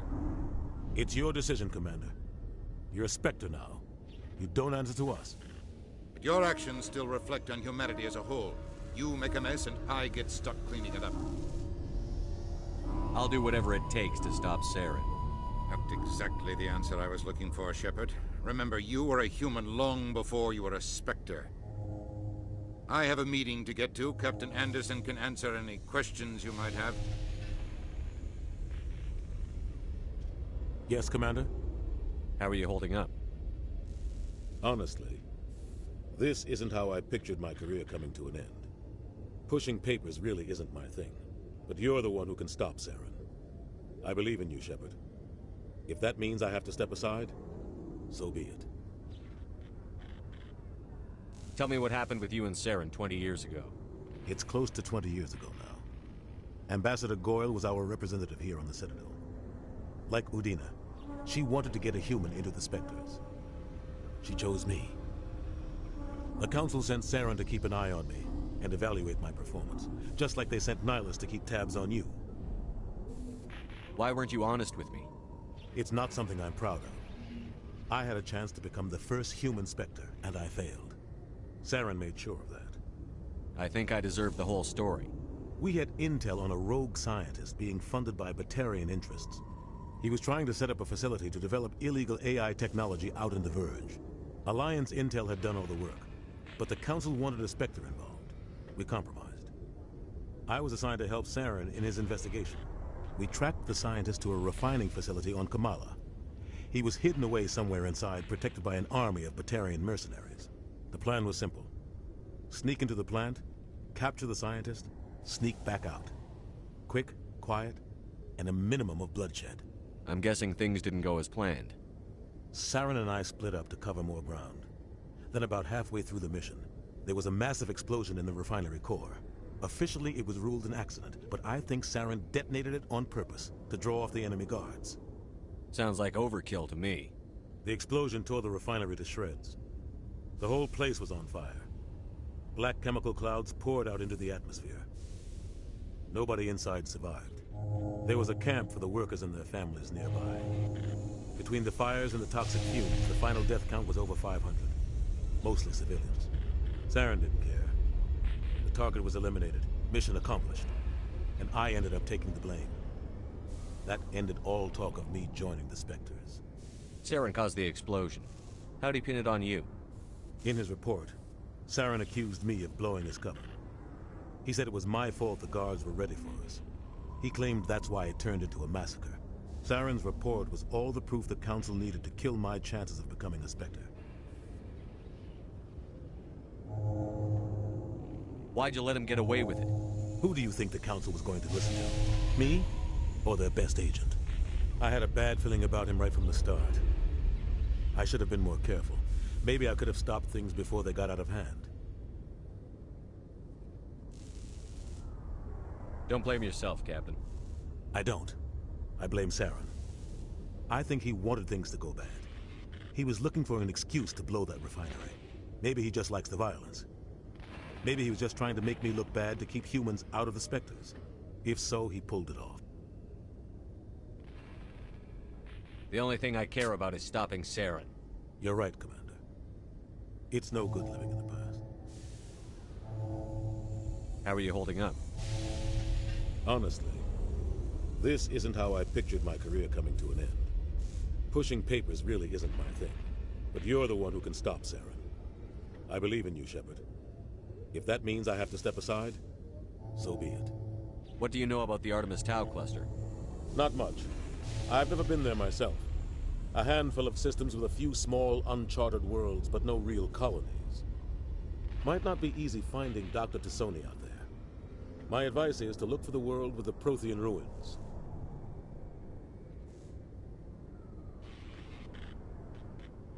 I want to know the truth about you and Saren.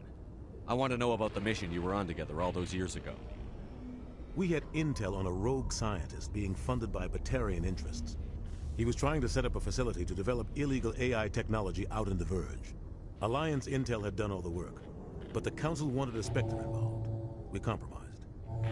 I was assigned to help Saren in his investigation. We tracked the scientist to a refining facility on Kamala. He was hidden away somewhere inside, protected by an army of Batarian mercenaries. The plan was simple. Sneak into the plant, capture the scientist, sneak back out. Quick, quiet, and a minimum of bloodshed.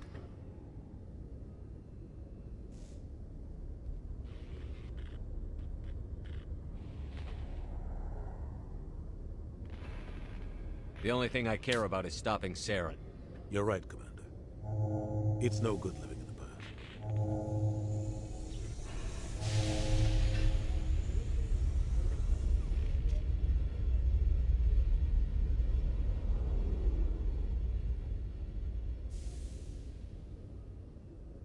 Any extra intel you can give me on our colony at Pharos? The entire planet used to be one giant Prothean city. Mostly ruins now. But some of the infrastructure is still intact. The colony tried to build on what the Protheans left behind. We lost all contact with them when the Geth attacked.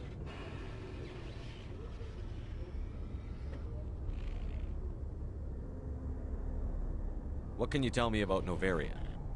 Novaria's trouble. Always has been. The whole planet's basically a center for corporations to conduct illegal research. Watch your back there, Shepard. Spectres are about the only form of Citadel authority Noveria respects. But they aren't popular.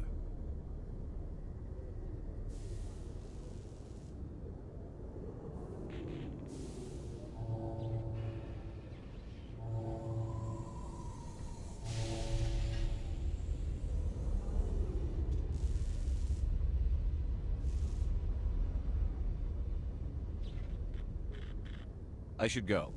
I'll be here if you need anything.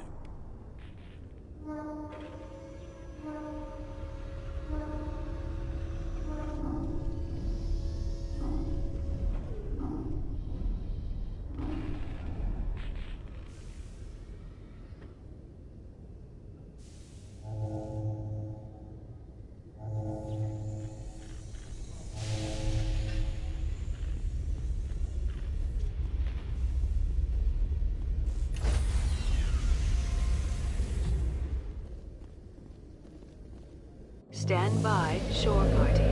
Decontamination in progress.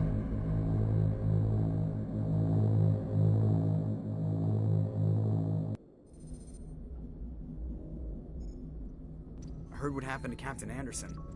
Survives 100 battles and then gets taken down by backroom politics. Just watch your back, Commander. Things go bad on this mission, you're next on their chopping block.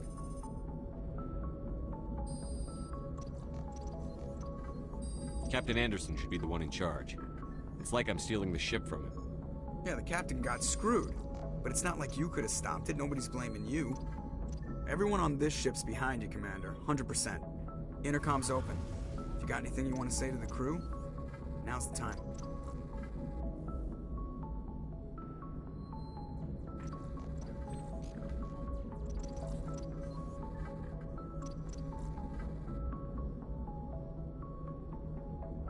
This is Commander Shepard speaking.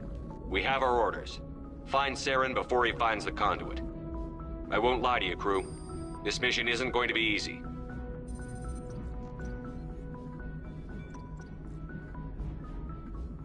For too long, our species has stood apart from the others. Now it's time for us to step up and do our part for the rest of the galaxy.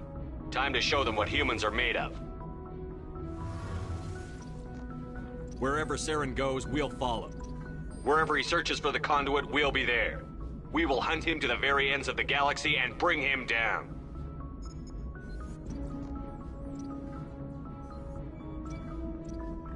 This is the most important mission any of us have ever been on. The fate of an entire galaxy is at stake. We will stop Saren, no matter what the cost. Well said, Commander. Captain will be proud. The captain gave up everything so I could have this chance. We can't fail. Yes, sir.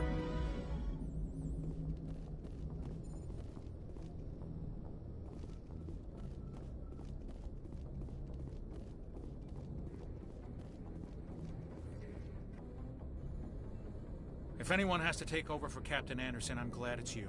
I'm not sure about having non-humans on our ship, though. We're all on the same team here, Presley. With all due respect, sir, that's what they said about Nihilus. Look how that turned out. I'm in charge here, Presley. I decide if we have non-humans on this vessel. Yes, sir. Understood, sir. Speak freely, Presley. I want to know if you have a problem with non-humans. It's not that, Commander. Humanity has always handled its own problems. Saren attacked one of our colonies. We should be the ones to stop him. We don't need their help.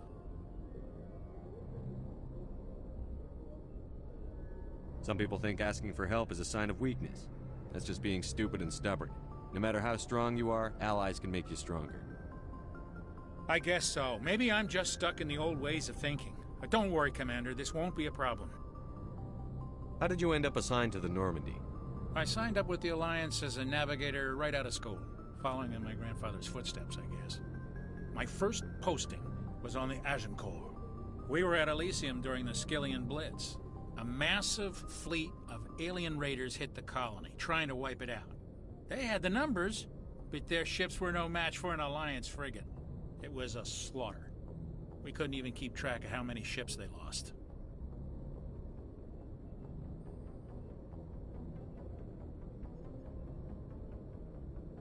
How'd you end up on the Normandy? I got my officer's commission after Elysium.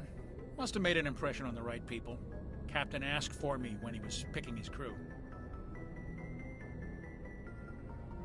Carry on, Presley. Yes, sir.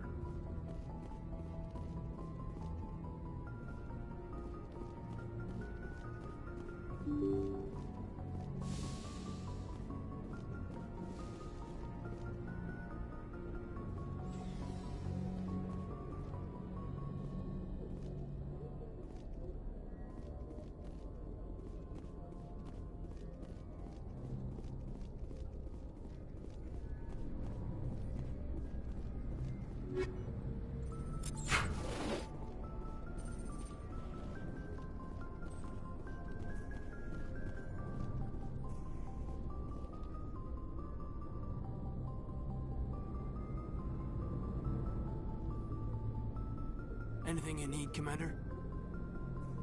Just trying to get a sense of where the crew's at. Thoughts? I've wasted enough of your time for now, Commander. We'll have time for personal debriefings later. What's your opinion on the last mission? I don't see how we could have done things any better. At least not without getting to Eden Prime sooner. And we were on the scene faster than any other Alliance ship could have been. We'll talk another time, Lieutenant. Commander?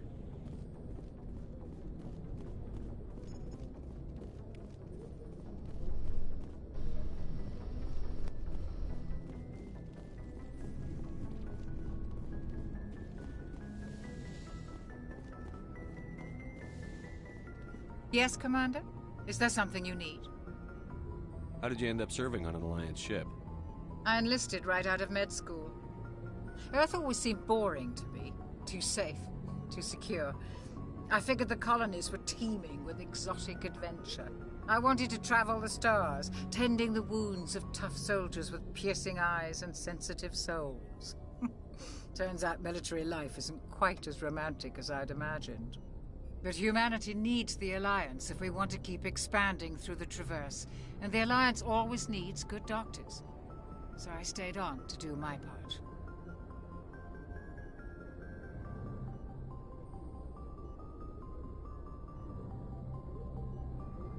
I should go. Goodbye, Commander.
Nice ship you've got, Shepard. What can I do for you? What's your story, Rex? There's no story. Go ask the Quarian if you want stories. You Krogan live for centuries. Don't tell me you haven't had a few interesting adventures. Well, there was this one time the Turians almost wiped out our entire race. That was fun. They tried the same with us, but we fought them off. It's not the same. It seems pretty much the same to me. So your people were infected with a genetic mutation? An infection that makes only a few in 1,000 children survive birth? And I suppose it's destroying your entire species? I suppose it isn't all the same. I don't expect you to understand, but don't compare humanity's fate with the Krogan. I was just making conversation. I wasn't trying to upset you. Your ignorance doesn't upset me, Shepard. As for the Krogan, I gave up on them long ago. The genophage infected us. but it's not what's killing us.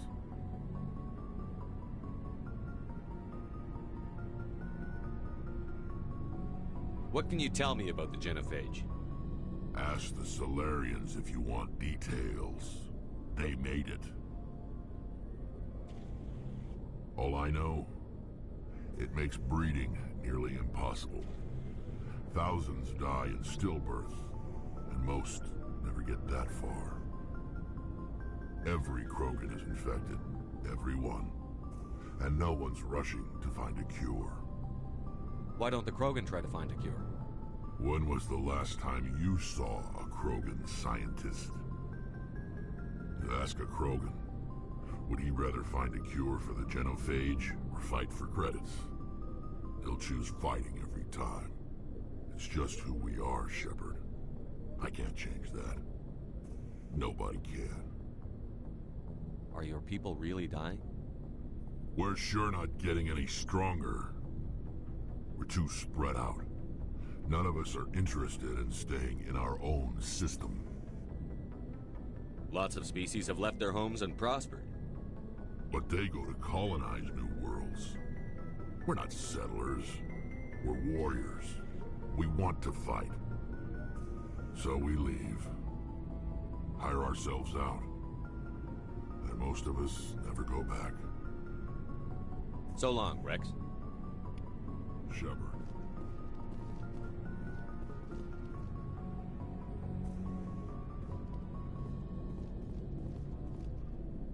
Commander? Do you have a few minutes to talk one-on-one? I'm sorry, Commander. I need to get my duty squared away. I wouldn't mind talking more later, though. What's your opinion on the last mission? Kinda wish you'd got there sooner, Commander. No offense, I appreciate the rescue. I just wish... You wish we'd been able to save the rest of your unit? Yes, sir. If I had been more alert, we wouldn't have been cut down by an ambush.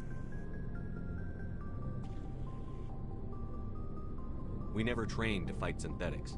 The Geth haven't gone beyond the Veil in 3 centuries. Our training's supposed to make us able to adapt. I'll make sure it doesn't happen again. Dismissed, Chief. Sir.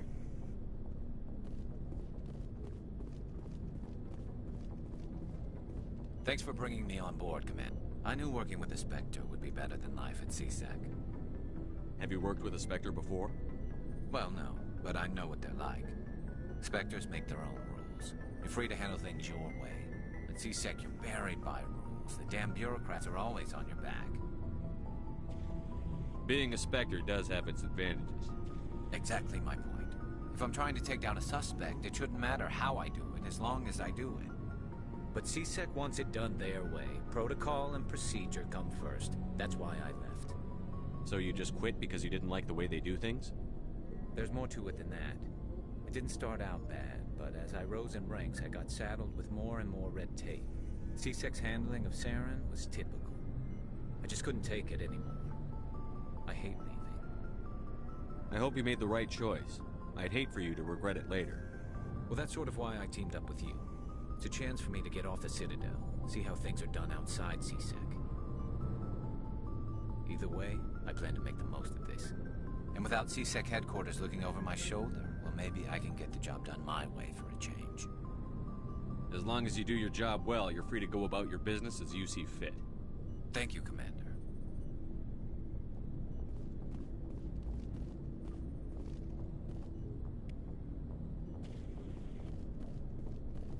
Hey, Commander. Looking for some extra supplies before you head out? What have you got? Whatever you want. Armor, weapons, mods. It's not standard Alliance issue, but that's not necessarily a bad thing. Well, as long as you don't mind paying for it. Why should I pay you for my weapons and armor? My stuff doesn't come from the Alliance. I have to purchase it myself, and it's not cheap. Hell, the licenses alone have set me back more than I'd like. But no licenses, no goods. Without the goods, I'm out of a job. What are licenses? Why do you need them? Manufacturers sell licenses. Each license allows me to buy and sell a certain brand of products. I already have several basic ones, but you'll need to buy more if you want me to bring in different brands. Many of the best licenses are hard to get, but they're well worth the cost if you can find them. Let's see what you've got. You bet, Commander.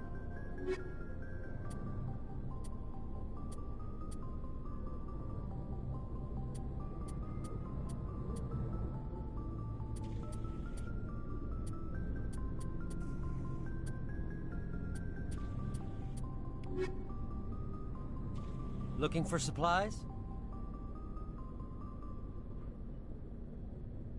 How often will you get new items?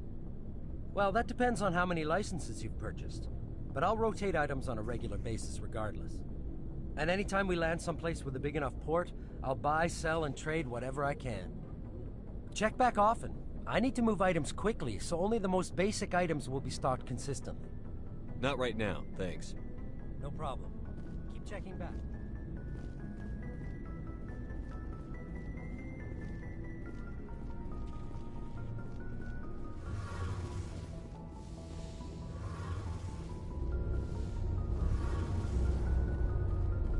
Your ship's amazing, Shepard. I've never seen a drive core like this before. I can't believe you were able to fit it into a ship this small.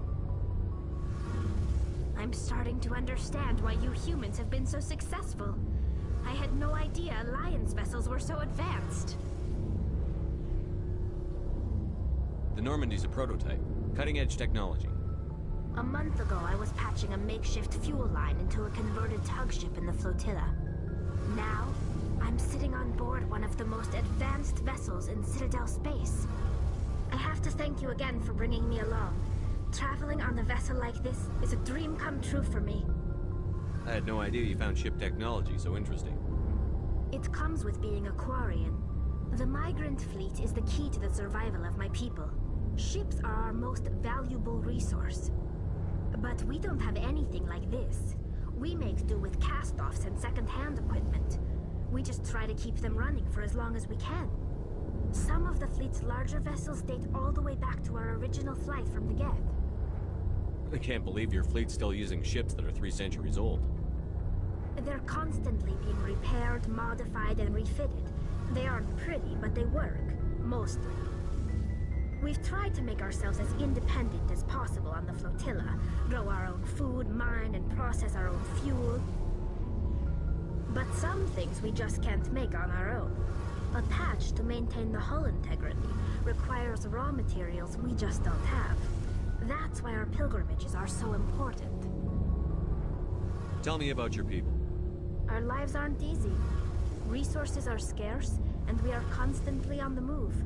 Everything we do must in some way contribute to the continuation of the migrant fleet. There are 17 million Quarians in the flotilla, and each of us relies on the others for survival. The bonds among my people are strong. Unfortunately, we have had to surrender many of the freedoms and civil liberties other species take for granted. What kind of freedoms? Well, it's illegal for parents to have more than one child. If our population grows too much, it would strain our resources to their breaking point. Of course, we also can't allow our numbers to become too few. If our population is in decline, the rule against single births is temporarily repealed. In extreme cases of population decline, incentives are even offered to encourage multiple births, though the Conclave hasn't had to take such measures in nearly a century. That's your government. The Conclave is our civilian branch of government. Each ship can elect a representative to serve on the Conclave and make decisions that affect the fleet as a whole. On matters that affect an individual ship, however, the captain has the final say. It's a tradition that dates back to the early days, when the fleet was governed by martial law. Fortunately, most captains nowadays are smart enough to have an elected council from their crew to give them advice and guidance. So the ultimate power rests with elected officials. In practice, the Conclave and the respective council for each ship tend to set the rules that govern our daily lives. But in theory, we are still under military jurisdiction. The 5 top-ranking military officials in the fleet serve on the Admiralty Board. These 5 have the power to overrule any decision by the Conclave in case of emergency. To do so requires unanimous agreement among the Admiralty, and they can only do this once. After that, the entire board must resign their posts. It's a safeguard that served us well. In nearly 3 centuries, the Admiralty Board has only overruled the Conclave 4 times. I want to know more about the Geth. I doubt I can tell you anything you don't already know. It's been almost 3 centuries since they drove my people into exile. All I know is the story of their origins. What they were when we created them, and how they turned on us. Interesting.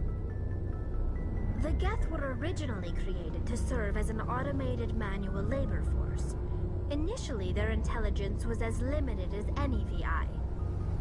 Over time, we made small modifications to their programming to allow them to perform more varied and complex tasks, bringing them closer and closer to true AI status. How come the Council didn't step in and stop you? This wasn't true AI research. We may have been skirting the bounds of the law, but we never did anything that was actually illegal. The changes were so insignificant, so gradual, that we were able to control them. Or so we thought. But one thing we underestimated was the power of the neural network. 1 million Geth thinking simultaneously created an inherently unstable matrix. So, the Geth share brain power? Many of the Geth's logic systems were designed to work in concert with other nearby Geth.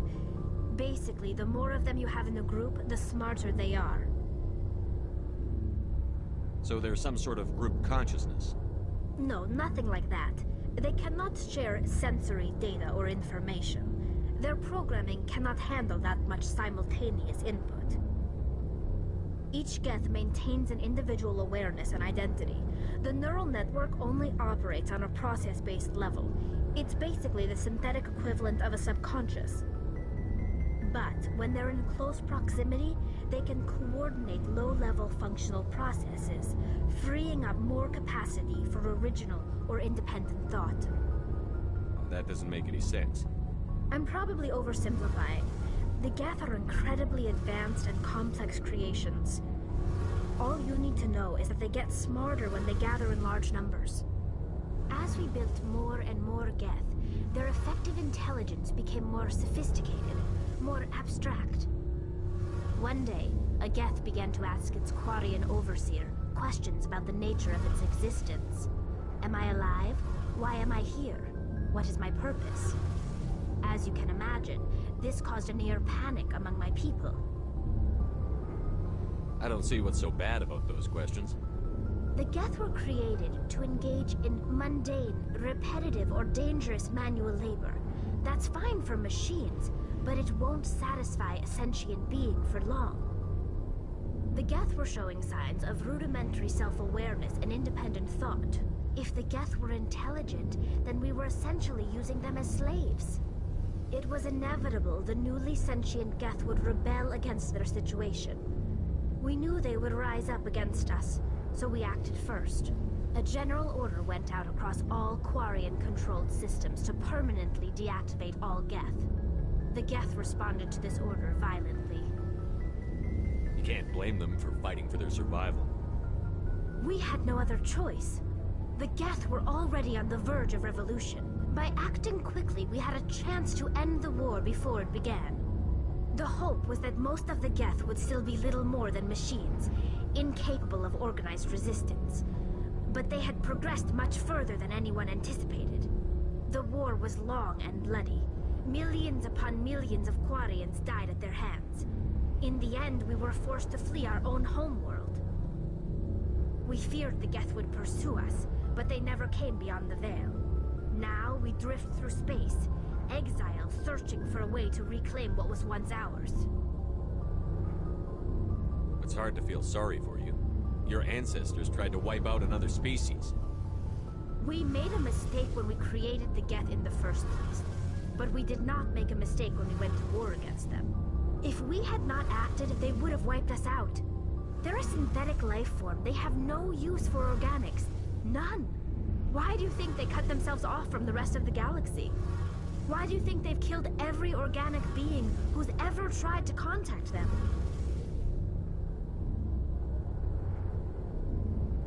They didn't kill Saren. What does that tell you? The Geth are not innocent victims in all this. They're the enemy. They want to destroy us. Not just the Quarians. All organic life. That's why they've joined up with Saren. And that's why we have to stop him. I want to know more about the pilgrimage. When my people reach maturity, we leave our birth ships and seek acceptance with a new crew. It's necessary to maintain genetic diversity among the fleet. But no ship wants to accept someone who will be a burden on them. So, to prove our worth, we embark on a pilgrimage. We set out alone, leaving the flotilla and our families behind us. We only return once we have found something of value we can bring back to the fleet. This is presented as a gift to the captain of the respective ship we wish to join. If the gift is accepted, we are welcomed into the crew. Can a captain choose to reject the gift? That doesn't happen often. Most captains are eager to increase the size of their crew. It increases their own standing in our society. Even when a gift is not particularly valuable, the captain usually accepts it out of a sense of tradition. However, there is a stigma to presenting a substandard gift. It's not the best way to make a good impression on a new community. Most pilgrims don't return until they find something worthwhile. Can a captain choose to reject the gift? That doesn't happen often. Most captains are eager to increase the size of their crew. It increases their own standing in our society. Even when a gift is not particularly valuable, the captain usually accepts it out of a sense of tradition. However, there is a stigma to presenting a substandard gift. It's not the best way to make a good impression on a new community. Most pilgrims don't return until they find something worthwhile. I can't believe they just send you off alone. It's not like they just cast us out. Before we leave, we are given lessons in how to survive outside the flotilla, and given gifts to help us on our journey. We also receive implants to fight off sickness and disease. Generations of living in an isolated and highly controlled environment have left our immune systems weaker than most. By the time we leave the fleet, we are well equipped for the pilgrimage. This is a rite of passage for all Quarians. If it were dangerous, our numbers would suffer. Virtually every pilgrimage ends with a triumphant return and the ritual presentation of the gift to one of the fleet's captains. I want to talk about something else. Like what? I should go. See you later. Hey, Commander, you know that Quarian, Tally? She's been spending all her time down here asking me about our engines. I'll tell her to leave you alone. What? No, she's amazing. I wish my guys were half as smart as she is. Give her a month on board and she'll know more about our engines than I do. She's got a real knack for technology, that one. I can see why you wanted her to come along. I figured she'd be a real asset to the team. You got an eye for Tally, Commander, but I'm guessing that's not why you came down here. Fill me in on the IES stealth systems. How does it work exactly? You can't hide a ship out in space. They emit too much heat and radiation. Too easy for sensors to pick them up, unless you find a way to capture those emissions. So our stealth systems trap the energy we give off in storage sinks built into the ship itself. No emissions to give away our location. Eventually the sinks have to be vented. More than a few hours silent running and they overheat. Cook us inside our own hull. There's no way for anyone to detect us? A visual scan can still pick us up. Anyone looking out a window can see us plain as day. But you have to be pretty close to get an actual visual out in space. Most vessels rely on scanners. As long as the stealth systems are engaged, they can't see us. Not unless we accelerate to FTL speeds. Why doesn't it work with faster-than-light travel? Cranking up the FTL blue shifts our emissions, pushes them into frequencies too high to capture in the sinks. As soon as we make the jump, it's like setting off a flare. Sensors can pick up our location whenever we enter or exit FTL flight, but for short-range missions, our stealth systems are amazing, and we've got the only one. Where else have you served, Adams? If you name a class of Alliance ship, I've probably served on it. Everything from dreadnoughts and carriers right down to frigates like the Normandy. My last assignment was on the Tokyo, only a cruiser, but she was a good ship. Couldn't hold a candle to the Normandy, though. I want to know more about the Normandy. She's the best ship I've ever served on. Probably the fastest vessel ever designed. And she's the only one using the new Tantalus drive core. What's so special about the Tantalus drive core? Proportionally, it's about twice the size of any other vessel. Not only are we faster, we can run at FDL speeds longer before we have to discharge the core. Carry on, Adams. Aye, aye, Commander.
Commander, something you need?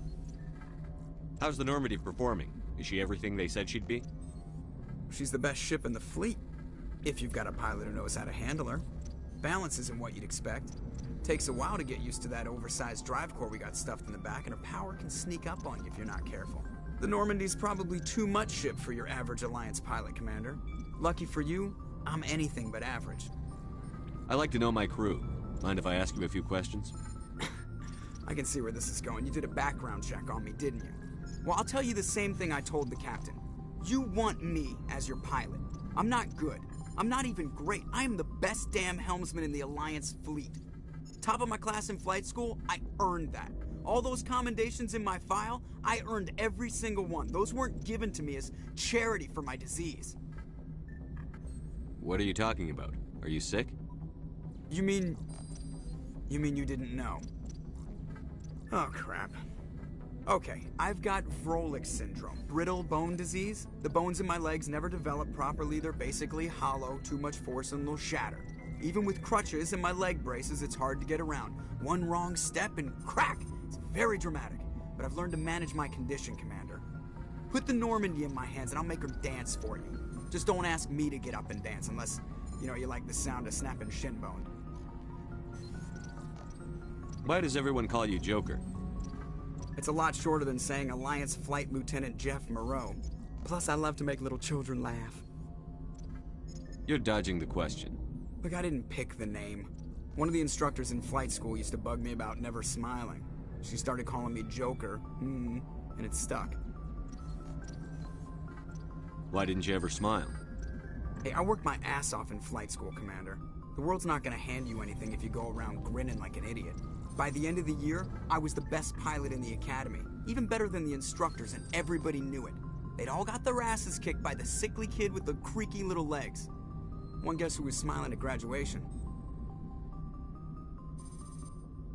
I need to know more about this Vrolik syndrome if I'm putting my ship in your hands.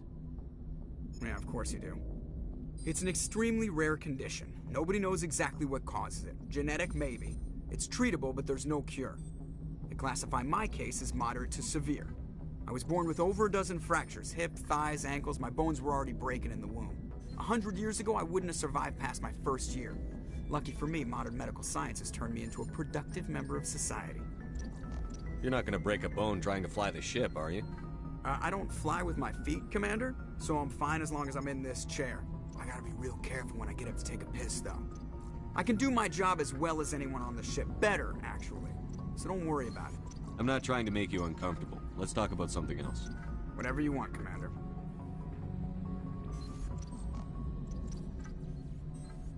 I have to go. All right, see ya.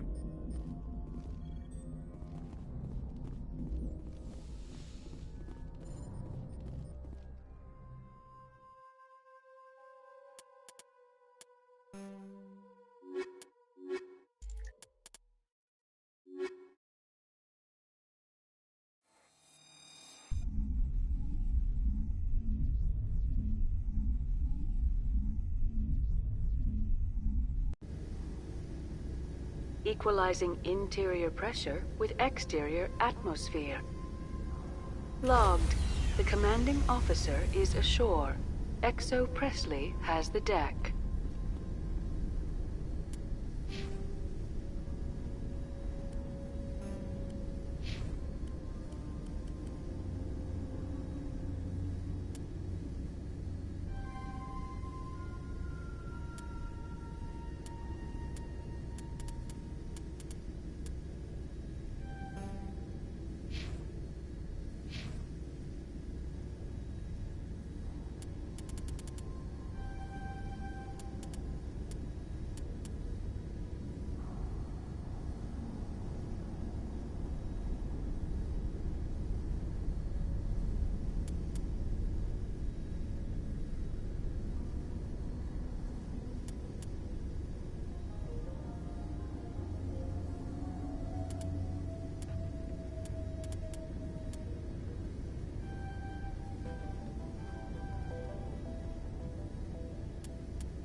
We saw your ship. Fidan wants to speak with you immediately. Who's Fidan?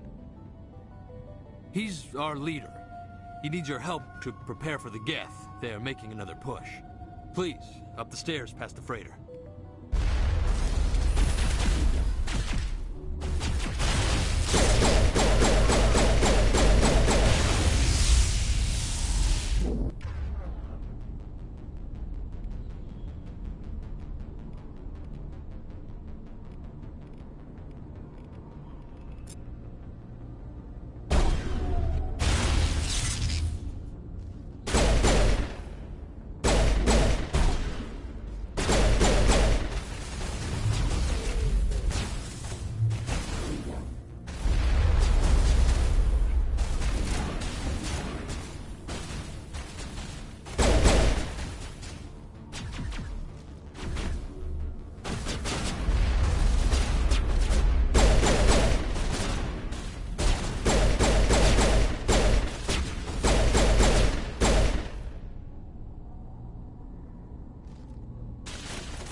Those Geth are bloody dangerous.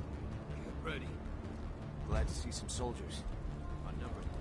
Doubt if those, the Geth will surely kill us all. How is a woman supposed to live with guns going off all around?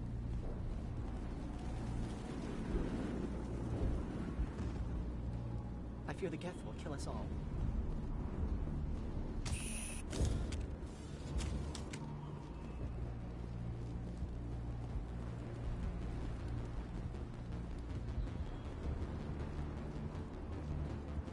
The Geth are mounting another...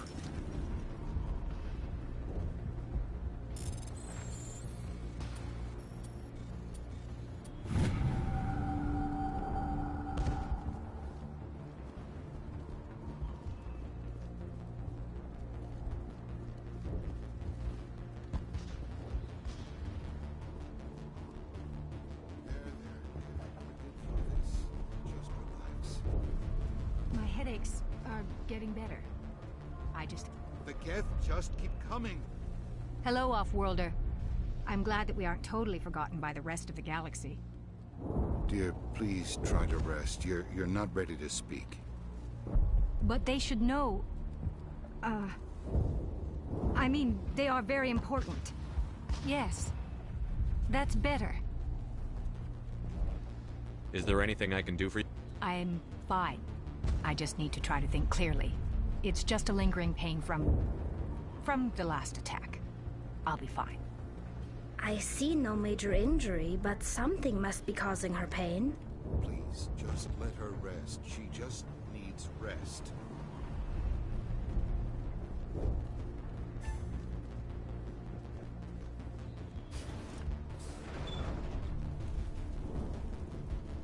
Huh, Commander. I'm glad they finally sent somebody to help us. You're a bit late, aren't you? Arcelia. Sorry, Commander. Everyone's on edge since... Watch out! We've got Geth in the tower! Protect the heart of the colony!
Patching you up.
The Geth will be back.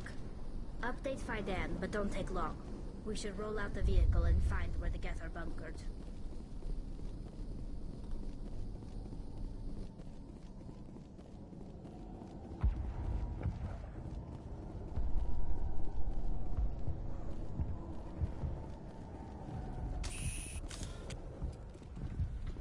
The tower's secure. Thanks to you, Commander. I just did what I had to. Well, I'm glad you're on our side, then. They may have been slowed, but they'll be back. They always come back. What do they want? If you want answers, go ask them yourselves. We don't know what they're after. They came, they attacked us, that's all we know. Their main base is at the ExoGeni headquarters. A good place to start looking if you want answers. How do I get there? The Skyway leads directly to ExoGeni headquarters. You can't miss it. Of course, there's an army of Geth between here and there. I didn't expect this would be easy. Then maybe I can get this colony operational again. What can you tell me about the defenses the Geth have set up? I don't have any details, but I'll wager it's a lot more fortified than the command post.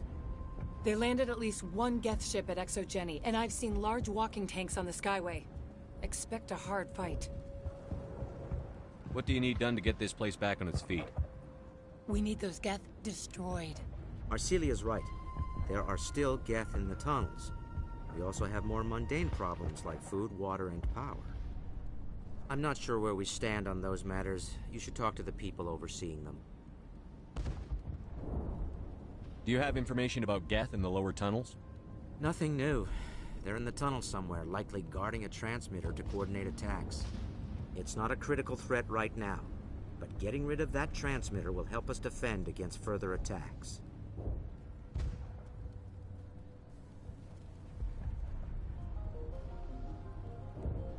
You mentioned something about a food shortage. Davin Reynolds is tasked with securing food for the immediate future. If you can assist, please speak with him.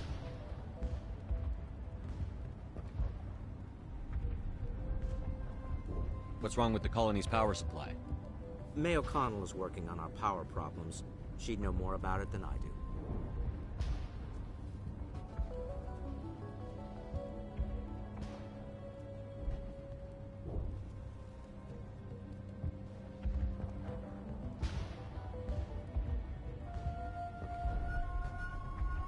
You mentioned something about a food shortage. Davin Reynolds is tasked with securing food for the immediate future. If you can assist, please speak with him. I'll talk to you when I learn more. Good luck, Commander.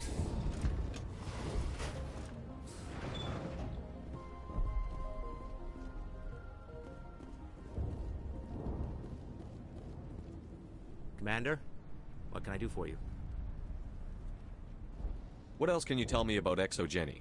Exogeny funded this colony. Without them, we wouldn't be stuck here. They specialize in colonization. In return for bankrolling the colony, we work for them. Their main goal is the retrieval of valuable artifacts or resources. Except there isn't anything here. Or if there is, we didn't find it.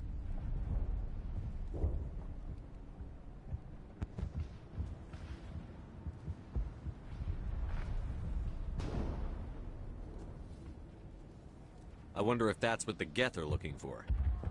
Perhaps. As she said, we never found anything of value. Of course, the Geth could know something we don't. I'll talk to you when I learn more. Good luck, Commander.